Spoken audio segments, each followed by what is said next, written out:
She fast asleep, baby. Face down, tooted up, smacking, pulling hair. Our phones ringing off the hook, and I'm still in there. My baby tripping, so I calm a little piece and I step in. Ooh, I love the way she do that one thing for me, baby. What that's about. She make that booty swing from left to right, make my body rock from side to side. She make that booty swing from left to right,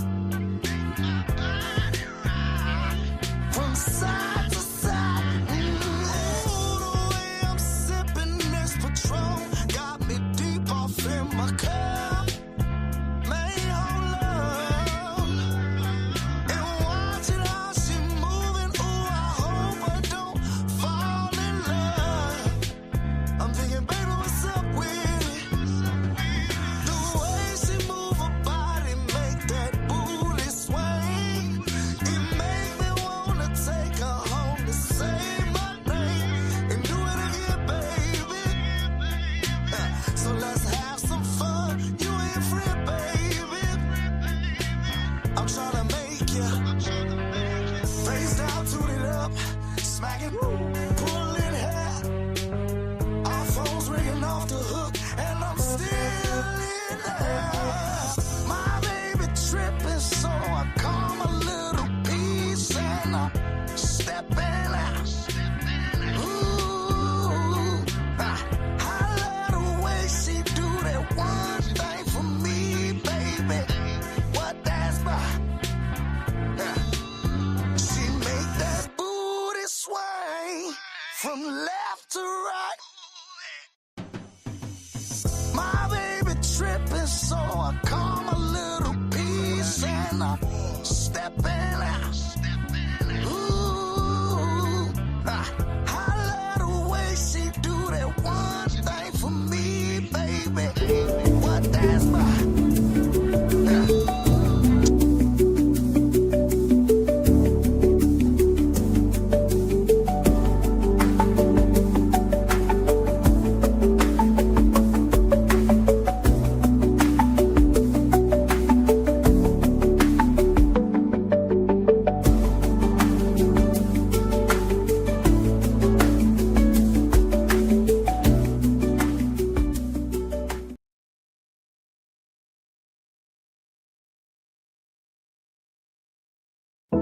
Mr. Goose to you, Mr. Goose to you. And I'm with my guys, Sugar J the Wise One and Kim the Baptist. Yes, and we are the apostles of the youth boxing community.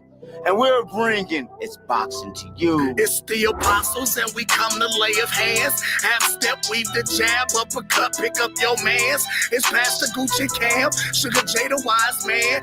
We bring them to the light, make these haters understand. Northside is where I stand. Nebraska, that's the land. We cancels out the jab from a southpaw stance.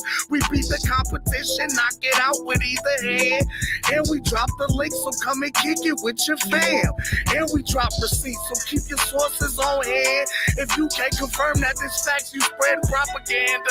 Make sure you hit the like when you subscribe to the channel. One love to the playback gang and the panel. It's boxing to you. It's boxing to you. It's boxing to you. It's boxing to you. It's boxing to you. Represent the 402. Being King Crawford, that's what we do. It's boxing to you. It's boxing to you. It's boxing to you. It's boxing to you. What it do? Represent that 402. King Crawford, BNB, yeah, that's what we do. What up? Y'all know who it is. It's the Goose to you. Mr. Goose to you. They said we weren't gonna do it, Cam. They said we weren't gonna last in this bitch, but we here. The apostles of the YouTube boxing community. We laying hands on their ass. Y'all see what it is. We got young Sugar J, the switch hitter from BNB, coming out, 2023. One love. Y'all don't know what it is, huh? But y'all gonna see what it is. Mr. Gucci, you, Kevin the Baptist, Sugar J the Wise One, we are the apostles of the YouTube boxing community.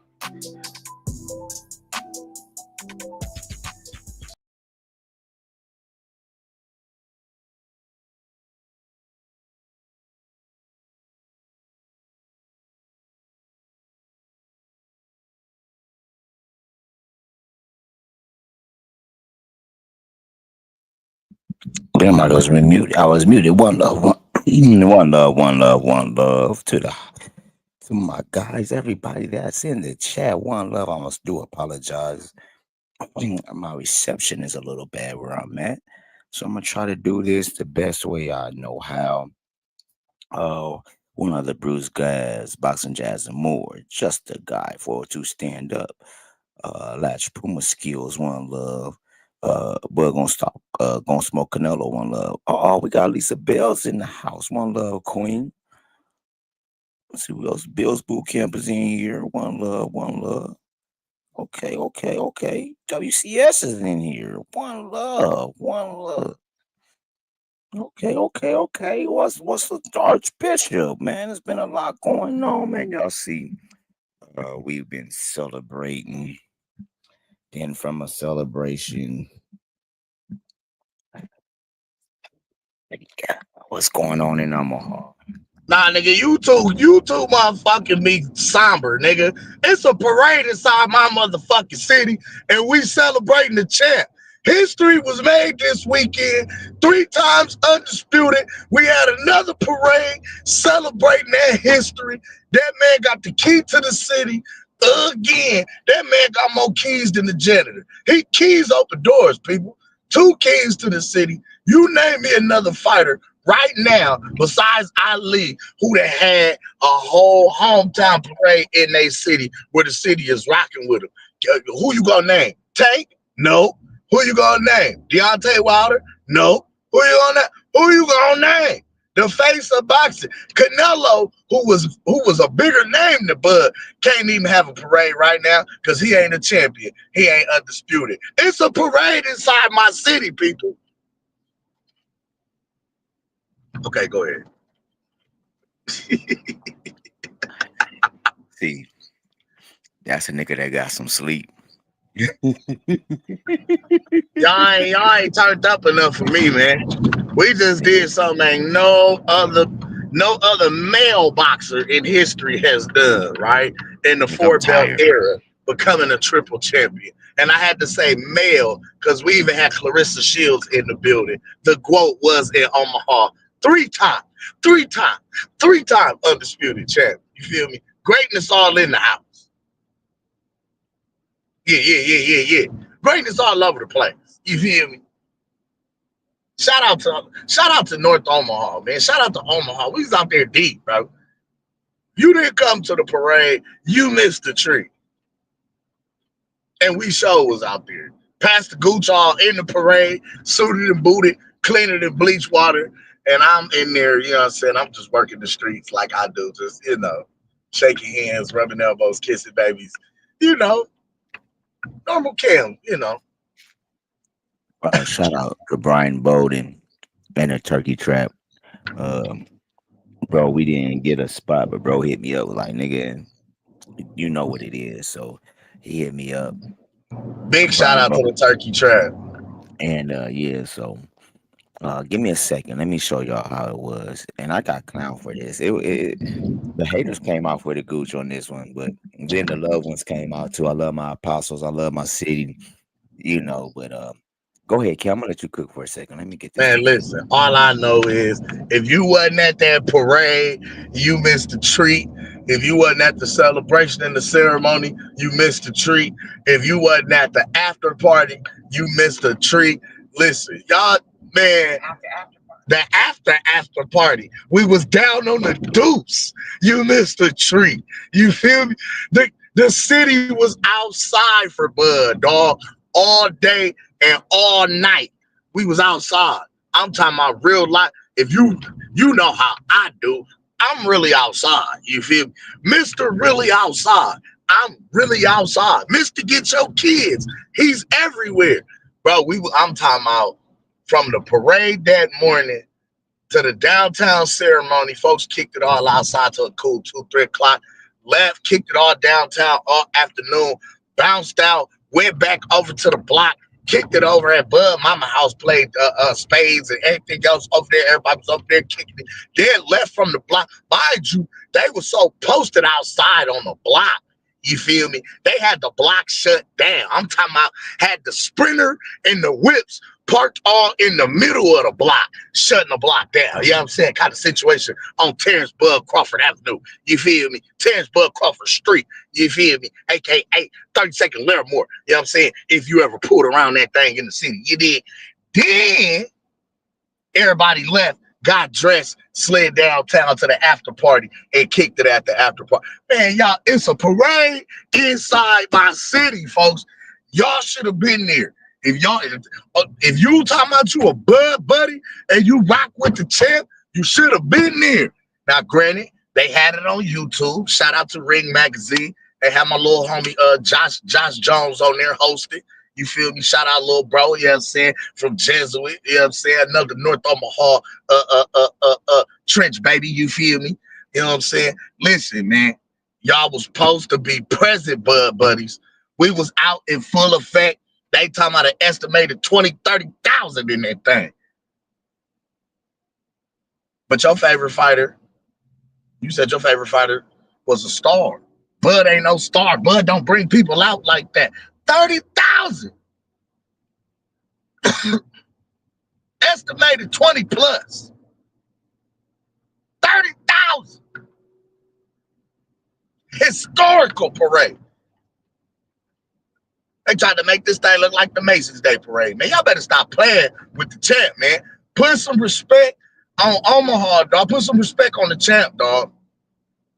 All that faking and fronting y'all been doing, man, all that lying and falsifying, the smirchifying, all this y'all been doing on this man's name. Y'all done talked about this man, talked about his coach. Y'all done talked about the mother of his children and family. Y'all done talk more shit about this man in a little bit. Y'all called him top ranked Toby. Y'all did all of that. Y'all said he wasn't a star. All of that. Y'all said he couldn't sell. All of that. Remember he was bad business, Bud. All of that. Yeah. Now y'all got to eat all them words. Acknowledge me. We told you boys. Crawford and 9. Nah, the body snatcher was going to snatch you.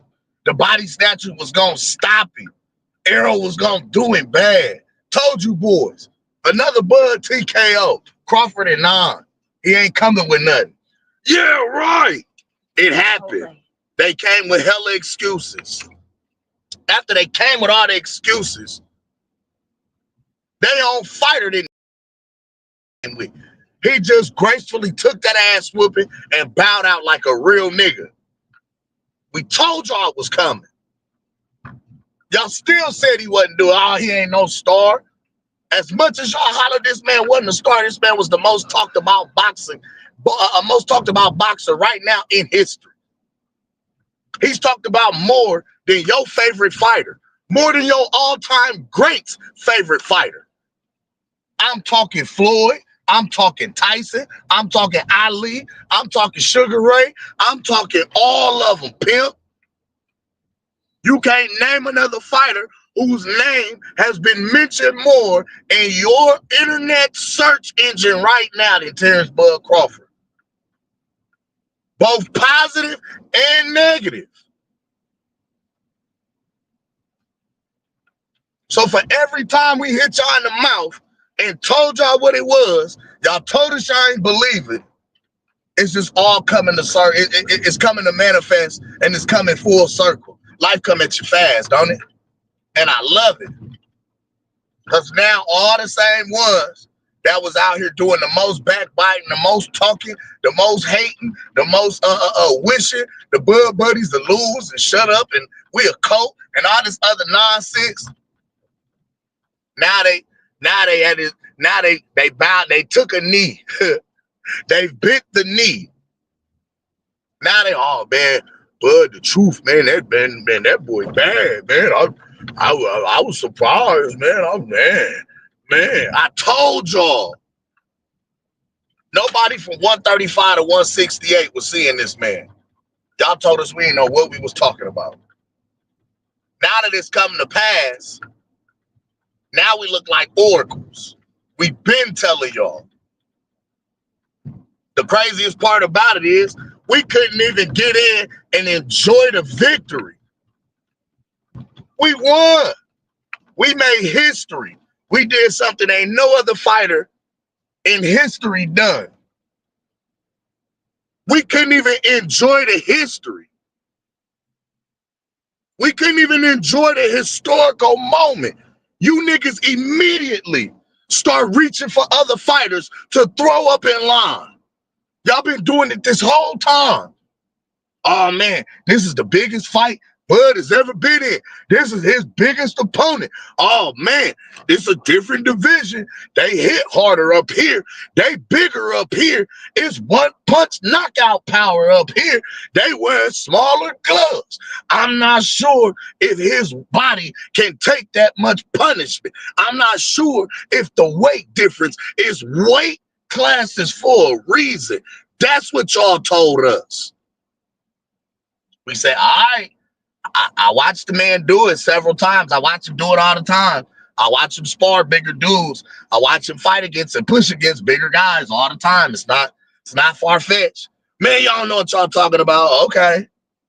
Every single time, he go right out, do what we told y'all he was going to do, perform to the highest ability, stop whatever a fighter y'all said he was going to lose to, beat him up. We ain't never had a close fight. Never. It's been all knockouts, TKOs, referee stoppages, and unanimous decisions, pimp. Never had a close fight.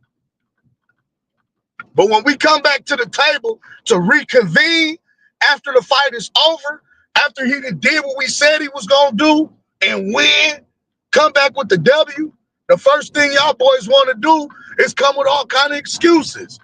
Now it's snag. Now he don't look the same. We have 40 different excuses, 50, 60 excuses from Errol Spence fans. We have reason after reason after reason after he stopped literally every welterweight you put in front of him. And every time he knocked one out, y'all immediately scramble and throw another name in the mix. Y'all doing it again. We told y'all this was going to happen. Watch this. After we beat Canelo, now they're going to throw somebody else in the mix. They're going to fight Benavidez since Canelo won't fight him. Fight Boots now. What the fuck is you niggas doing? We ain't even went on vacation and enjoyed the victory yet, nigga. This nigga still wiping off the sweat from the goddamn Canelo fight. And y'all already trying to throw him in there with David Benavidez. We just got out the ring.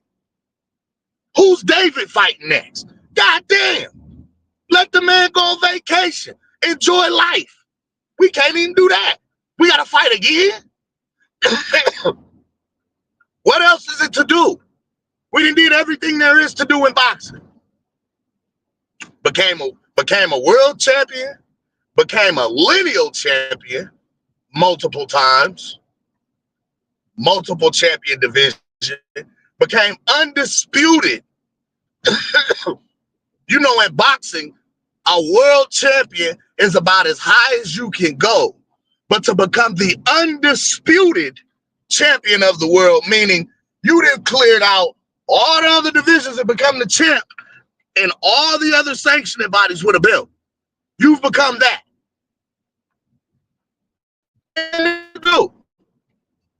Who else do we fight now? 160 look fool. But ain't no other, let's be real, no other fight is going to garner the kind of money or publicity that Canelo Alvarez did. We did that already. Now that we did that, they throwing other names in there. Fight Benavidez now. I bet you won't fight Benavidez. Been longer in the division. He not even in 168, and y'all trying to bring him to 68 to throw him in there to fight Bud.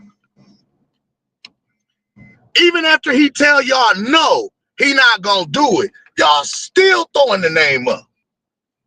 He told y'all he ain't gonna do it. I'm not coming back to 168. I'm not doing it. Well, tell Bud to go up to 75 then. What? Bud still ain't fought nobody. What? This is crazy. I remember once upon a time y'all told me Canelo would never even fight Bud because Bud's not a big enough name. He's not a big enough star. He don't put asses in seats. Y'all said this. Now that is coming to pass, this man then proved y'all wrong. Now y'all reaching it.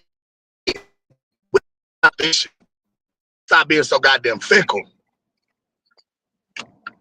Y'all won't even acknowledge the greatness when it's in your face. I told you, I can't wait for the ESPN 30 for 30. Because all these same niggas that's been hating is going to be on there dick eating. Oh, man, he was the greatest. Oh, man.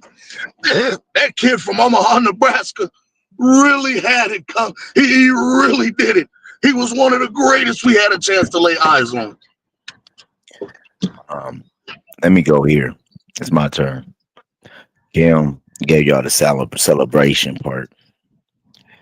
I'm about to give y'all the business. First off, I'll give y'all a little backstory. You gotta understand something. If Omaha do what I think is about to do, America needs to put a magnifying on what's about to happen here in Omaha, Nebraska. The man that secures Terrence Crawford on big events, Brother Kasim Shabazz, is a pillar, major pillar in this community. The man got his own security force. Man trains the black community on how and what goes on during stops. So, for what happened to him, the young lady, Coach Malachi, and the champ is a disgrace. Not only a disgrace,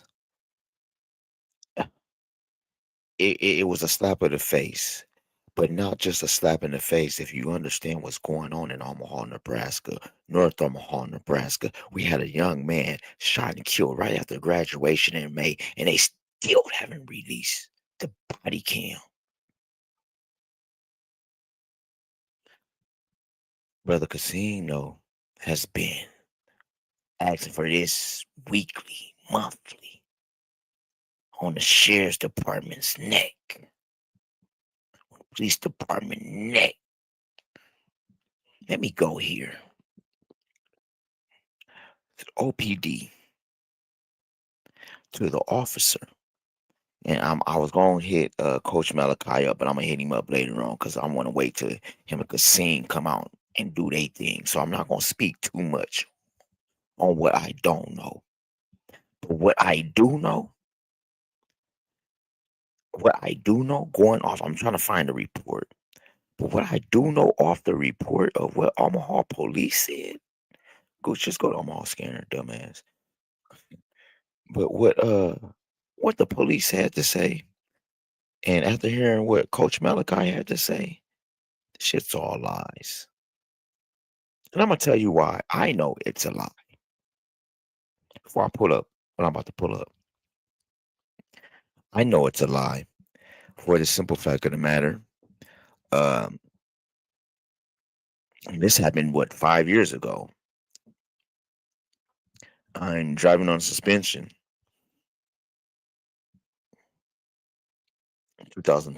2020. I'm driving under suspension. Now, mind you, Uh, when they come to the car, they got damn near everything pulled up already.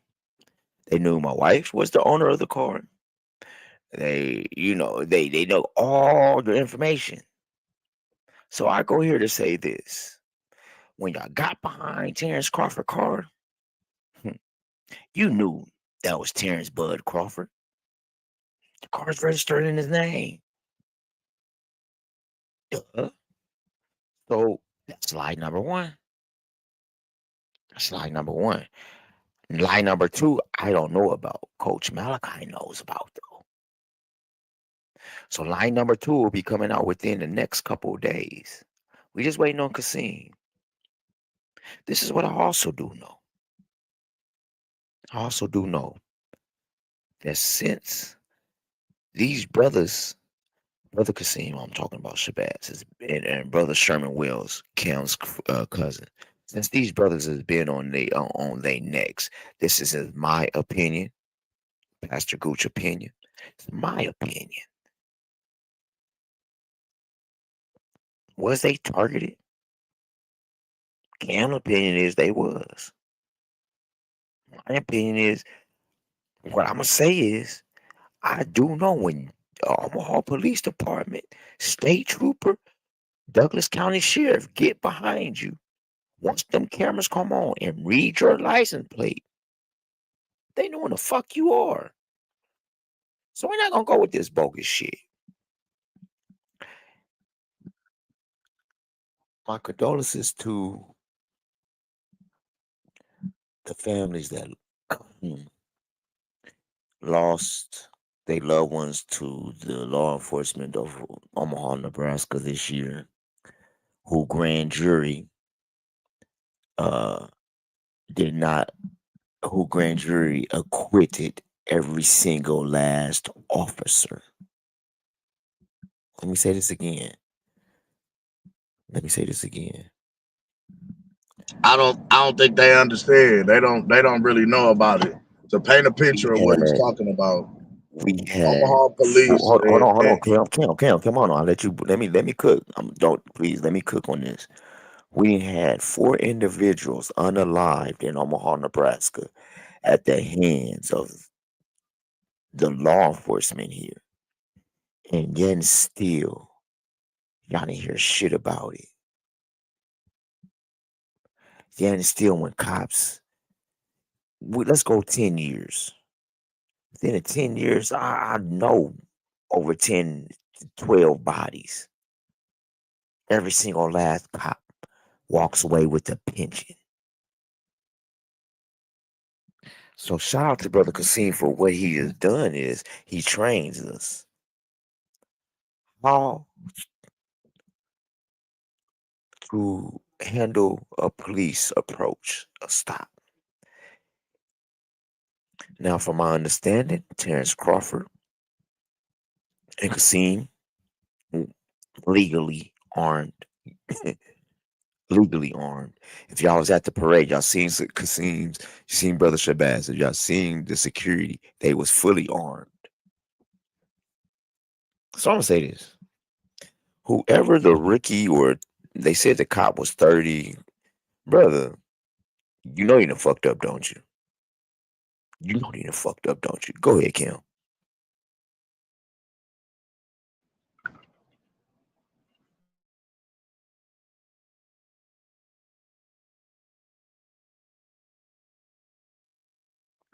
Kim. Oh, Kim. what up? Oh, okay. Paint your picture. Tell them, because you got the insights with Sherman, with Kasim. You said say what? So you got the whole insight of what the movement is. Yeah, I know everything. I know the whole story. Break it down. It ain't right now. Shit is under. I mean, with it being under investigation, you don't want to say too. You don't want to say too much, but I'll say this: the official report that's being released by Omaha Police Department is false. It's not true. It's a lie. As a matter of fact, the official report that's being released right now is a complete and utter lie. And the report has also been changed. See, when they first released this story, and if anybody that don't knows what happened on Saturday night, early Saturday night or late Saturday night, early Sunday morning, which was the 28th, Bud's birthday, after leaving the after party celebration for Bud here in Omaha, we were celebrating his victory and his birthday. We had an after party for him. After leaving the spot, he got pulled over by some cops. Hold on, let me what you want me He to had play his, it? Let me just play it, yeah, fam. he had his, hold on. He had his personal security was in the car with him. Coach Malachi was in the car with him. And there was a family friend, a young lady, a friend of the family that was also in the vehicle. So 4 people ride. When the cop pulled him over for one particular reason. When he pulled him over for that particular reason, when he walked up to the car, mind you, again, they ran his plates. The car comes back registered to his name. So they already know who the vehicle is registered to. So you know who you should be expecting to see pretty much when you walk up to this vehicle. When they walk up to the vehicle, the cop walks up and asks about, the proper information, license registration, all that good stuff. He was informed by Bud right then and there what was going on with his information, with his license registration, etc., and the like. Everybody in the car got their hands up. Like, everybody in the car is not moving, present, what have you. Well, It wasn't until, hold on, I wait. got the I'm video. sorry, I misspoke. Hold on, I got the video up right now. So if After you want he me, asked, no, that's not even the entire video. This is only after, this only shows okay. what happens after the situation, after the officer escalates the situation. Well, what happens is the officer asked the occupants of the vehicle if they were in possession of any weapons. Is there any, you guys got any drugs or weapons or anything in the car? At which point it was announced legally that yes, I have my registered firearm in the car, and my security guard has his firearm in the car. Once it was announced that there was a firearm in the vehicle, the cop immediately escalated the situation. This is what you start to see. And this is actually only the end of the escalation of the process. The cop immediately drew his gun, got the yelling, get out, put your hands up, don't move, don't reach for the weapon, don't do, like, immediately escalating the situation unnecessarily. Number one, Nebraska is an open carry state. Okay? With us being an open carry state, as a law enforcement officer, it's pretty much safe to assume that every stop and every car you walk up to, you're going to pretty much assume somebody got a gun in an open carried state. Another thing, leaving the nightlife entertainment scene here in Omaha, when you leave, there's usually a heavy police presence patrolling North Omaha. North Omaha is predominantly black. Predominantly black, low-income poverty, and working class. Okay? This is the most patrolled area of the city. When you talk about West Omaha is the suburbs, the nice houses, etc. You only see cops going to calls out west. You only see cops going to calls over south. North Omaha is the most patrolled portion of the city. They just drive around. Whether it's a call or not, they just drive around North Omaha. They literally follow people home after the club lets out, or will sit posted close by where the club is, because they already are talking about violence and people fighting and all of this type of stuff. But they literally sit and wait to pull people over for driving infractions. The primary thing they start looking for is drunk drivers. Because, I mean, the club just let out, so you expected some people that had a few to drink. So you pulling over drunk drivers. You pulling over people with the expectation that something about their driving or their vehicle isn't right. Registration, no insurance, plates, tags, no good. And the number one thing they pull people over searching for is guns and drugs. That's the part. Like, it's crazy this had to happen to somebody like Bud. But I'll be honest, the only reason we're talking about this is because it happened to Bud, and Bud is a high-profile individual. The normal, regular Joe, this wouldn't have happened to. And I'll be honest, I'm grateful and thank God that he wasn't alone. Like I'm so sorry that Bud, Kasim, Coach, and the other young lady had to experience this and go through this. But I'm even more so grateful that Bud was not alone.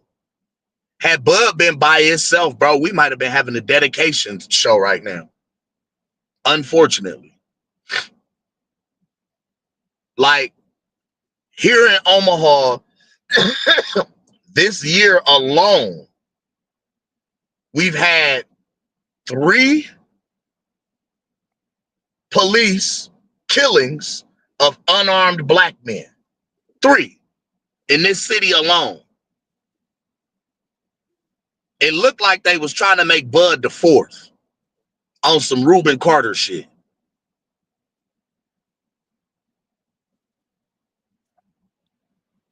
And I've been telling Cam's guys this opinion. all Hold day on. long. I gotta say this. This is Cam's opinion. This is allegedly.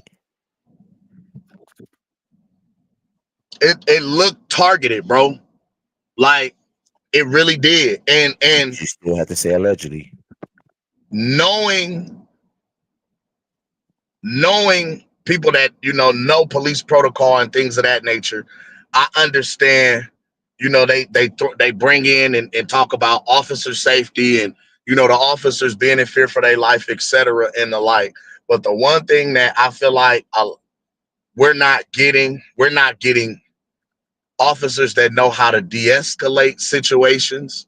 We're not getting officers, number one, who live in the area that they patrol. Many of these officers who are on this force do not live in the area that they're patrolling. So they have no idea how to relate to the people that they're supposed to be policing. Okay, let me. And when you're having all of these kind of messed up incidents, it's causing a strain on the relationship between civilians and law enforcement. And the last thing they want is that. So they trying to find a way to bridge the gap, but they doing a terrible job of doing that. I got a couple of things I want to show. So let me show this shit real quick. Stepping out, seatbelt. I'm opening the door. You can take I'm mine opening the off door. me right here on my right. I'm keeping my fucking hands up. I'm not reaching for no gun, bro. Step out. Can I move my phone? Yeah, that's crazy.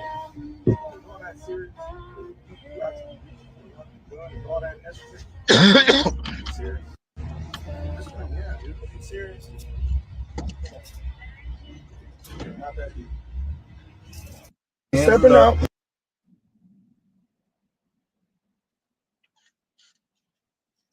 So, as we see, but it did everything they asked. I got one more thing I'm about to show. Give me a hot second. This is from brother Kasim. Hold on.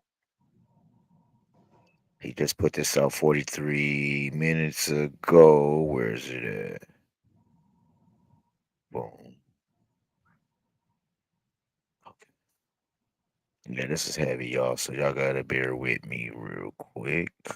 And what I want y'all to pay attention to, besides being in an open carry state, this is for the individuals and the people, all the naysayers with the most to say, oh, he should have just complied. He should have just listened and got out. He should have, would have, could have just.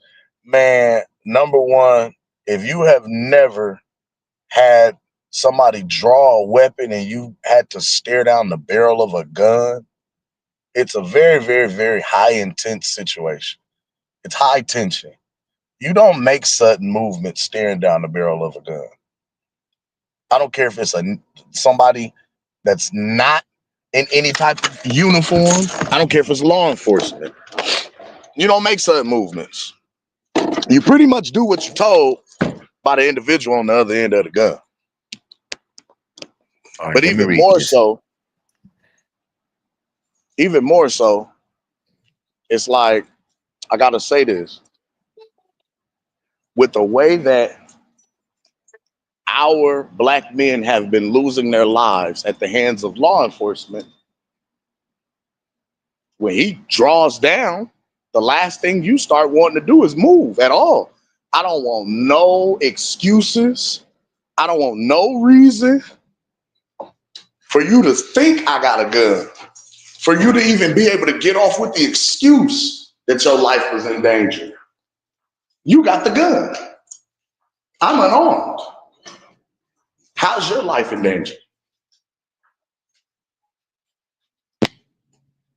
Like, this is what you're watching right now, and what you're seeing is the treatment of an individual who is completely cooperating with law enforcement, has done everything law enforcement asked of them, who is also completely legit, meaning they follow the laws of the land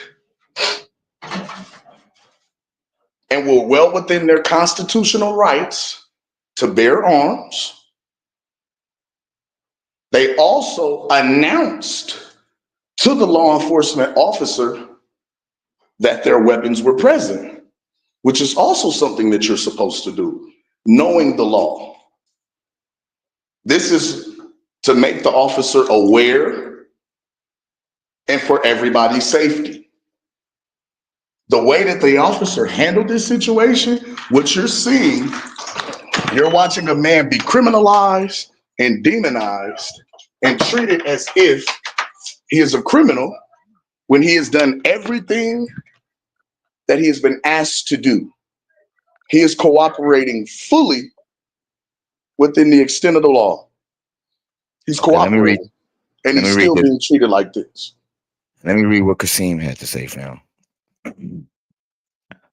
Omaha law enforcement agencies now have a national and soon international magnifying glass on them. We as a community have endured lack of accountability, their cruelty, and their mockery towards us. But look at how God work now. The world get to see your dirt. Shaking my head. It's bigger than what me and Bud experienced. This story is all too familiar. Amongst so many in our community, people have been murdered and wrongly convicted due to the negligence of law enforcement. I still cannot get over the fact that even when following the rules, it only takes one encounter with one bad cop and your life can change right before your eyes. Shake my damn head. I'm saying shaking my damn head.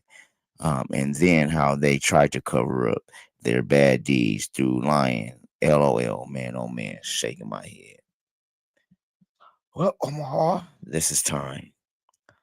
And why I say this is time, ladies and gentlemen, for Omaha has its first black mayor from North Omaha who used to be a police officer who knows what's going on, who knows that a lot of this shit ain't right. He been saying he's gonna clean some shit up, but now it's time.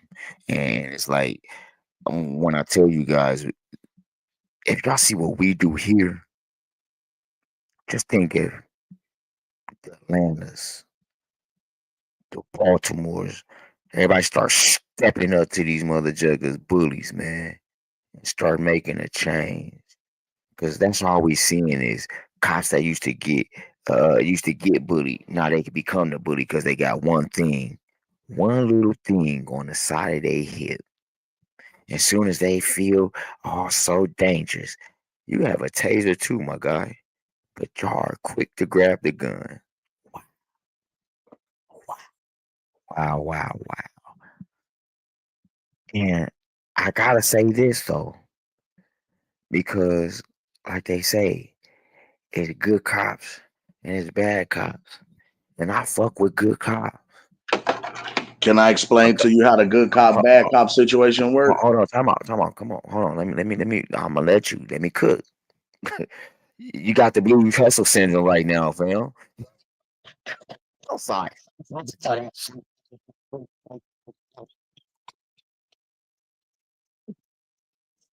Hold on. I just want to say this. I fuck with good cops. And like my guy, I know a guy like Latch, you know what I'm saying, can school us on some shit because when I first met Latch Puma, he was on the force in DC. So I know he's retired now. So you know, I know he knows some thing or two. He know how the shit goes. Um but so Latch man, once I am uh going to open a panel. I'm gonna talk about that in a minute. I am gonna open the panel because I want to hear from Latch though. I am gonna talk about this panel shit in a hot sec. I'm gonna let Cam cook. We're gonna cook on this for another about 10, 15 more minutes. But I am thinking about opening the panel because like I see Latch. I need to hear from Latch. I really do. But go ahead, Cam. I'm gonna let you hit your shit and then we're gonna No, get I was back gonna to you. say, do you know what happened in the bad cop, good cop scenario? Nigga, when the bad cop act out, the good cops start looking for ways to loophole and cover their asses. So they keep their motherfucking job. That's how good cop, bad cop work. Cause see, it wasn't until this idiot cop escalates the situation way out of line, way further than he needs to take it. You done scared everybody half to death, pulled and put guns on everybody in the car, pulled everybody out the car, put them in cuffs. Because that's what they do when you announce a firearm being present here in North Omaha, whether it's legal or illegal. Then they run the gun to make sure the gun is registered. No bodies on the weapon, nothing crazy. The weapon comes back legal, legit. They're supposed to give you your gun and you leave, right? Which happened in the case of Terrence Crawford. They ran the weapons. They found that both his weapon was legal and his personal security. So this man is legit. He did everything you asked him to do, and he's legit. It wasn't until motherfuckers had him all out the car in cuffs. He asked, well, what you pulled me over for in the first place? You said you pulled me over for this. What was it? Motherfuckers went and huddled up, talked about what happened. Then this is where you get the reckless driving ticket situation from.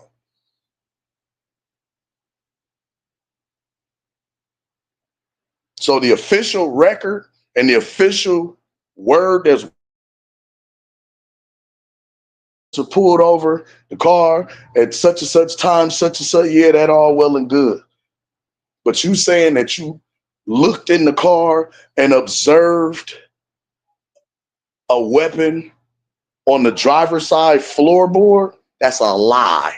That's a dog face lie. That's a motherfucking lie. See, the very first time that this report came out and was released, not only was it made publicly known that the weapon was legal and that Kasim's weapon was legal, so both weapons were legal, they were legally registered, but they also stated that the weapon was recovered from the center console. So which one was it? Was it on the floorboard or is it recovered from the center console, G? Which one is it? See, this is what I'm talking about. They move the goalposts, they change, they switch up, they lie, they sweep shit under the rug, and then release some shit out to the motherfucking public. And now you will have motherfuckers who believe whatever these motherfuckers is putting out here, whatever narrative they paint. You will have these people, yeah, go boys in blue, clean up the streets and get these thugs and criminals off the street. That's not even the fucking truth. They've already changed the report. But the truth is about to come out. Vindication, truth, and justice will prevail. But see, the thing that I dislike about this is because this is happening to a high-profile individual, but like we've stated, this has happened to way more normal, regular, working-class individuals who don't have the money, the platform, the access, the means, or the notoriety of a Terrence Bud Crawford. This has happened to way more people around the country. So many people around the country have been falsely accused, incarcerated, fined, imprisoned, and murdered for some of this same bullshit, bro. It's people right now who've had their lives changed in a negative sense from having to fight this case and fight this black mark on their record for being falsely accused of some bullshit by a law enforcement agent trying to cover his or her ass, switching up what happened, rewriting history. Remember, history is only written by the victors. Dead men tell no tales. So, like, this is what I hate to see is you have individuals that get these race soldiers that get a badge and a gun, go out with this tough guy act. You'll even hear people celebrating before going out in the field, ready to kill a motherfucker. I wish a motherfucker would get out of line tonight. I'd blow his motherfucking shit off.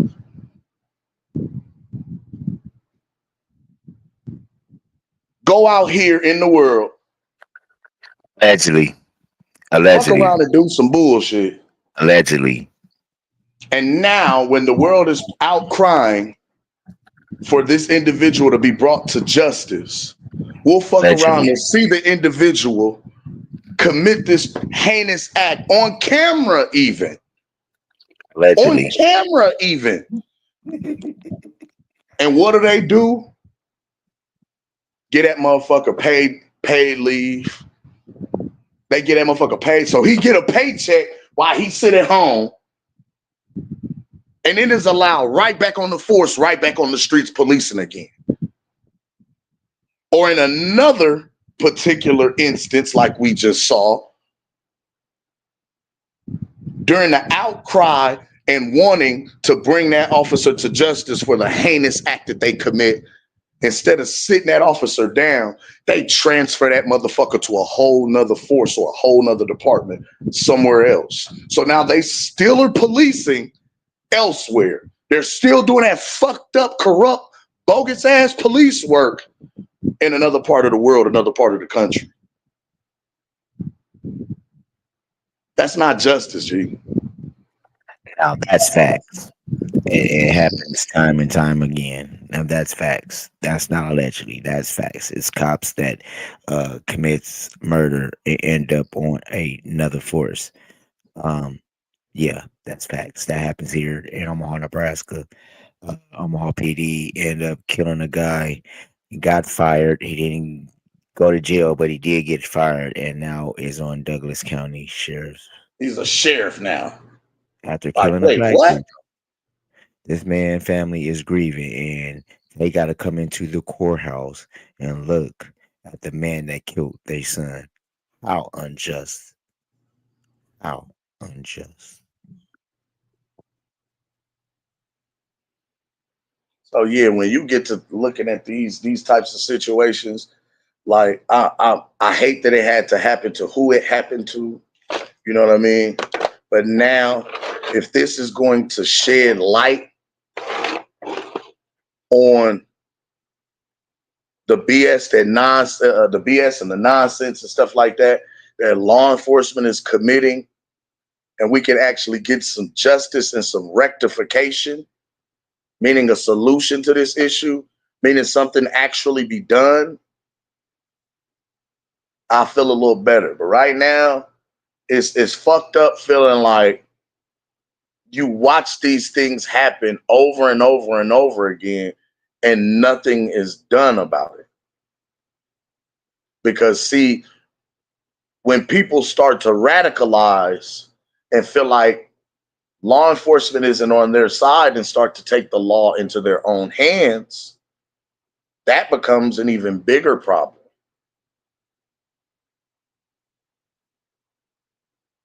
So I would rather we deal with the nonsense and rectify the issues, properly train these officers that will be policing these areas that they'll be in. That may even allow for some young men and women who live in these areas to become law enforcement, to help clean up that thing, to help better police, to help build and bridge the gap between civilians and law enforcement. Because right now, the relationship is severely strained. The trust factor between civilians and law enforcement is severely, severely strained. And unfortunately, for the good cops and the good hearted individuals who go to work and do their job to the best of their ability, it puts them in a negative light. It puts them at risk. It puts them in a situation, a strained relationship situation where people don't trust them and they the good ones. They just trying to make it home. They just trying to get paid. They trying to do the right thing. You know what I'm saying? So, like, we need some officers with some sensitivity training, some de-escalation training. We need some officers that actually have an understanding or have experience living in the areas that they're policing, so they have a better understanding of the people, how to deal with, talk to people. Like, come on, man. This is ridiculous. This is outrageous. And this is happening far too often to our people. And I mean melanated individuals. This is happening far too often. Like it's happening to a point now to where it's almost like people are being desensitized to it. Not being fired up to want to go and get something done and make something happen and make a change. People are getting desensitized to it as if it's normal and commonplace. That's not normal at all, by any means.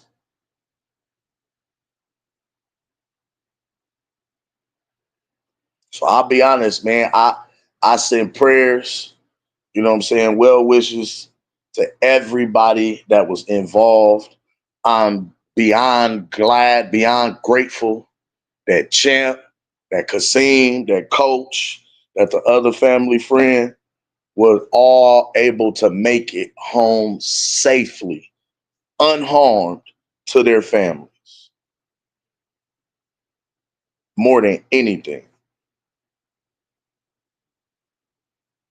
But going forward, I want to say this to everybody, including the Champ.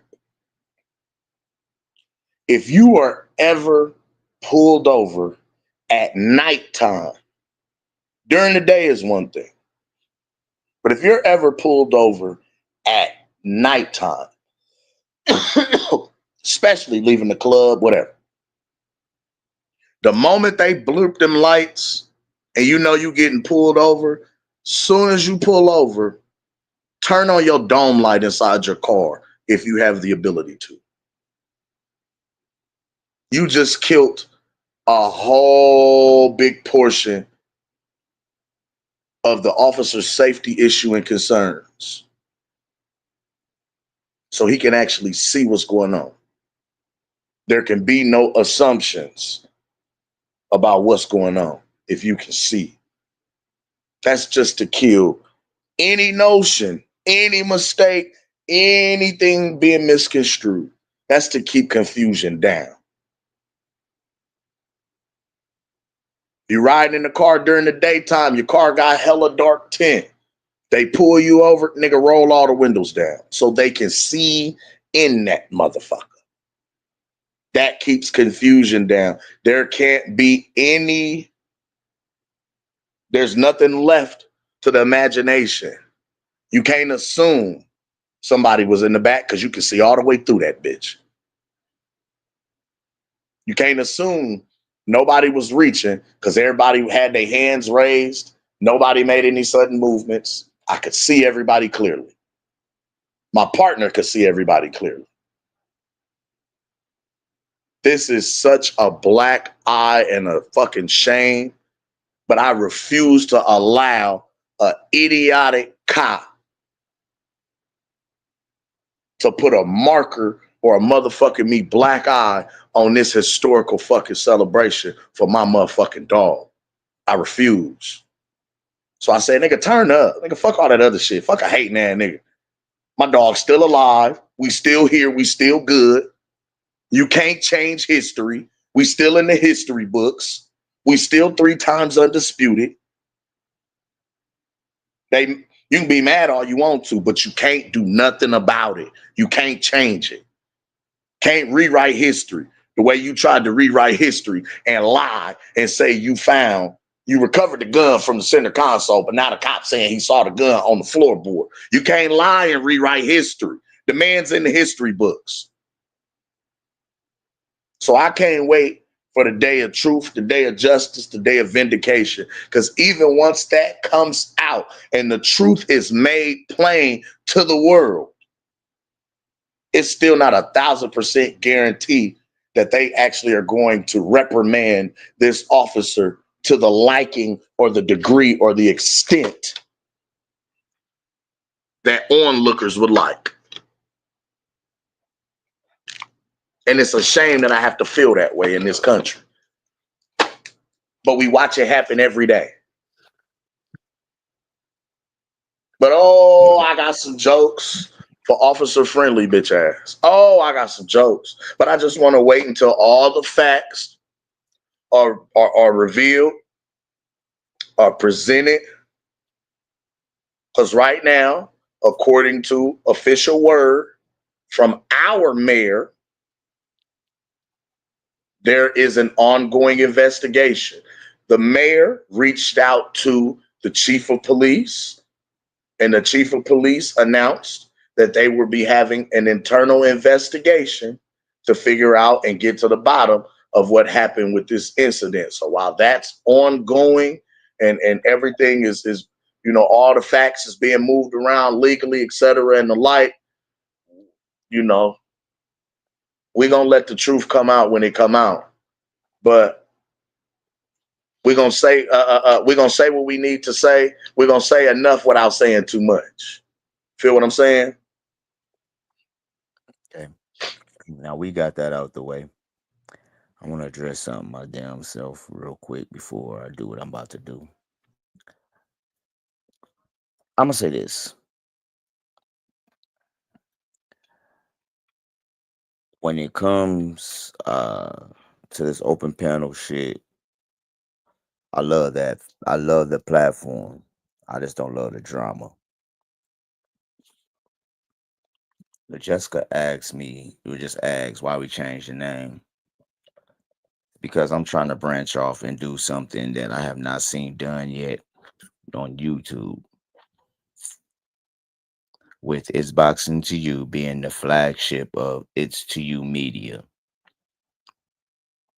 I have a dream, I have a goal, I have a plan. I will not speak that dream, that goal, that plan into the atmosphere on It's Boxing to You, for the simple fact of the matter is it's haters. So just know some things coming through. If y'all look in my community, I got some things coming up. I don't know yet. I got some things planned. Let's say that. Um, my little brother, like you said, it's comedy shit. We trying to get there, and we gonna have this platform to get us there. Um, I'm also gonna say this: the Apostles rocks with anybody that's a bud buddy. We rocks with anybody that's respectable to us. That's not a bud buddy. A lot of niggas laugh. I am. No, I'm gonna say this. You can ask E Thriller, anybody else with E Thriller or Mac Mile when they was joined as one. Niggas was not calling themselves bud buddies. Shit, I embraced that shit. Once I embraced it, niggas like, oh, we got a nigga that embraced it.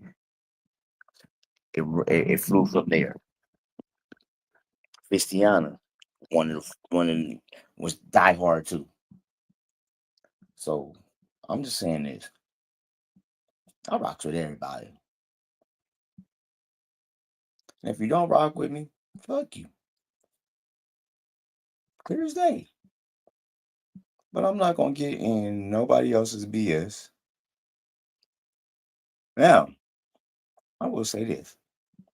Since STU Media is now born, if y'all wanna air some shit out, I will soon launch a platform for anybody that got beefs, that wanna air their shit out, wanna do whatever. We'll have a platform for that. If y'all want a platform for football, we'll have that. Y'all want a platform for all sports, we're gonna try to have that. Y'all want soap operas, I'm trying to get a soap opera up under my shit. I'm just saying. I'm just playing about the soap opera. But on the real shit, if y'all got beefs, y'all want to handle y'all beefs on It's to You Media, we will set some up. Um, as far as this panel goes, barbershop panel, mm, I said this in a group chat. Me, Cam, Boom Boom, and Big J alone can handle this shit. We do the barbershop talk to let y'all get y'all shit off. I'm gonna say this. I don't ask for much. And for people that do look out for us, that's a blessing. But I went to Vegas. Ah, shit. Nobody helped me get to Vegas. Nobody helped me do what I do. But Cam. Just keep it 1,000. I can hit Cam up. Cam, we won't. I say that to say this. People want to do these open panels and all that, bro. Help me out a little bit. Help the apostles out. Y'all seen, I'll say it like this. Because I seen how I see all these other channels that be putting out real life false content. These mother juggers be getting hella bank, bro. Just false content. And I can't even get my diehards. But I don't ask. But I'm just saying, if y'all knew, it's crazy because it's like the apostles get drawn into so much other people bullshit that y'all know about because we don't speak on it. But at the back end of everything is I want to do more than just boxing now. If it weren't for Kim, it's boxing to you. This probably be his boxing to you last show. I'm just keeping it real. I got like I said, Bud has done everything. I didn't know who was gonna be doing what, but then Kim really said, "Bro, we still got Boom Boom. We still got Big J. We still got other fighters in B&B. Let's keep his boxing to you." So I'm gonna keep his boxing to you. Um, I'm gonna say this though. I mean, when it comes to us and you guys, that it's not a lot of you. It's a few that won't call yourselves repping us. If you repping the apostles, you better rep the apostles right. I am glad though. And if you feel I'm taking a shot at you, I'm not saying your name, but if you feel I'm taking a shot at you, I am glad that y'all don't go over to other panels and scream that y'all really rock with Xbox in the US. Some embarrassing moments I have seen. But I will continue to have a panel. The panel was going to be off indefinitely, but I will continue to have a panel long as we be respectable towards each other. And man, y'all just keep it boxing. Fuck that, nigga. Uh, This your show. If you want to have a panel, when we decide to have a panel, we have it. If you don't want to open it that night, we ain't opening the shit. Fuck it. well, we're gonna open it tonight because I want to hear what people got to say. People's been hitting me up. And in so many words, nigga, keep that personal shit to your goddamn self. I don't want to hear about that shit. I don't give a fuck about that shit. It's a boxing channel. All that other weak ass shit, I don't give a fuck about it. You know what I mean? Like, listen, I got love for all y'all that got love for me. I rock with everybody that rock with me. I ain't finna do the high school shit. I ain't finna do the kid games. We all grown ass adults in this motherfucker, right? So what I'm not finna do, I'm not finna walk on eggshells. I'm not finna look at nobody's line in the sand. Nigga, I rock with everybody I rock with for the reasons that I rock with them. I got love for everybody. I got a lot of love for the reasons that I do, right? Like what you choose not to subscribe to is on you. I'm not telling nobody who to fuck with, What up? nobody who to be cool with. I'm not here for that. We here for boxing, bro. That's it. That's all. Like, that's it. All that other shit, I don't care. I don't give a fuck about none of that shit. I got my own life to live. I got my own issues. I got my own problems. We all going through shit. We come here to take a load off, talk about the sport that we love. That's this boxing. Now, yeah, we joke, we talk a little shit, we might troll each other a little bit. That's cool. I'm with that. I'm a comedian, right? But all that personal shit, what you gonna do to a nigga when you see him and fuck your mama and your baby mama, your sister, and I don't fuck about all that weak ass shit. None of that shit. Ain't none of you niggas sliding like that. A lot of you niggas will see motherfuckers in person and want to go have a drink and be cool with them. We not throwing our lives away over words on the internet from a motherfucker that's halfway across the globe that you'll probably never see. That's stupid. And if you can't deal with a few words, that speaks to your emotional intelligence as an individual. Nigga, we all joke, we all troll, we all laugh, we have fun with this shit.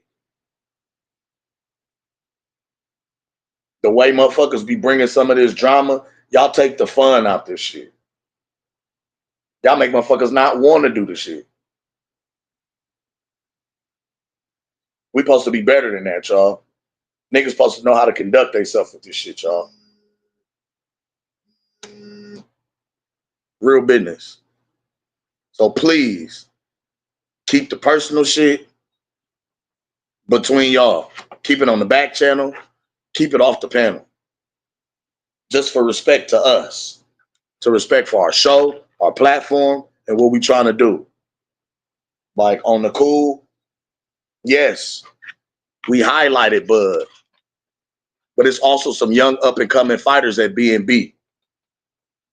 And these are still young men and young women. Some of these young men and young women ain't even graduated high school yet. So how are we going to be the example to these young people, showing them how to conduct ourselves? And you motherfuckers can't even hold a conversation and conduct yourself like you got some goddamn sense.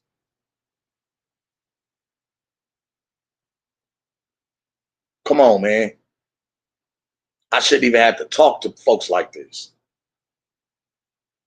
Y'all know I'm better than that.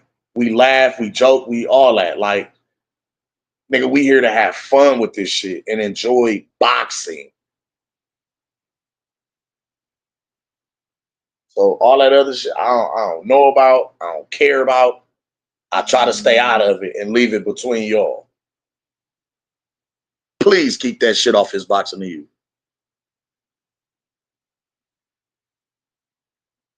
Go ahead and do your thing, Gooch. You got it. Can y'all hear me? Yep, you Gucci.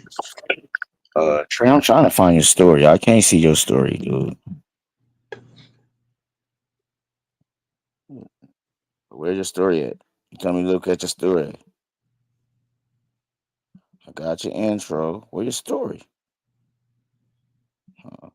Look at your reels.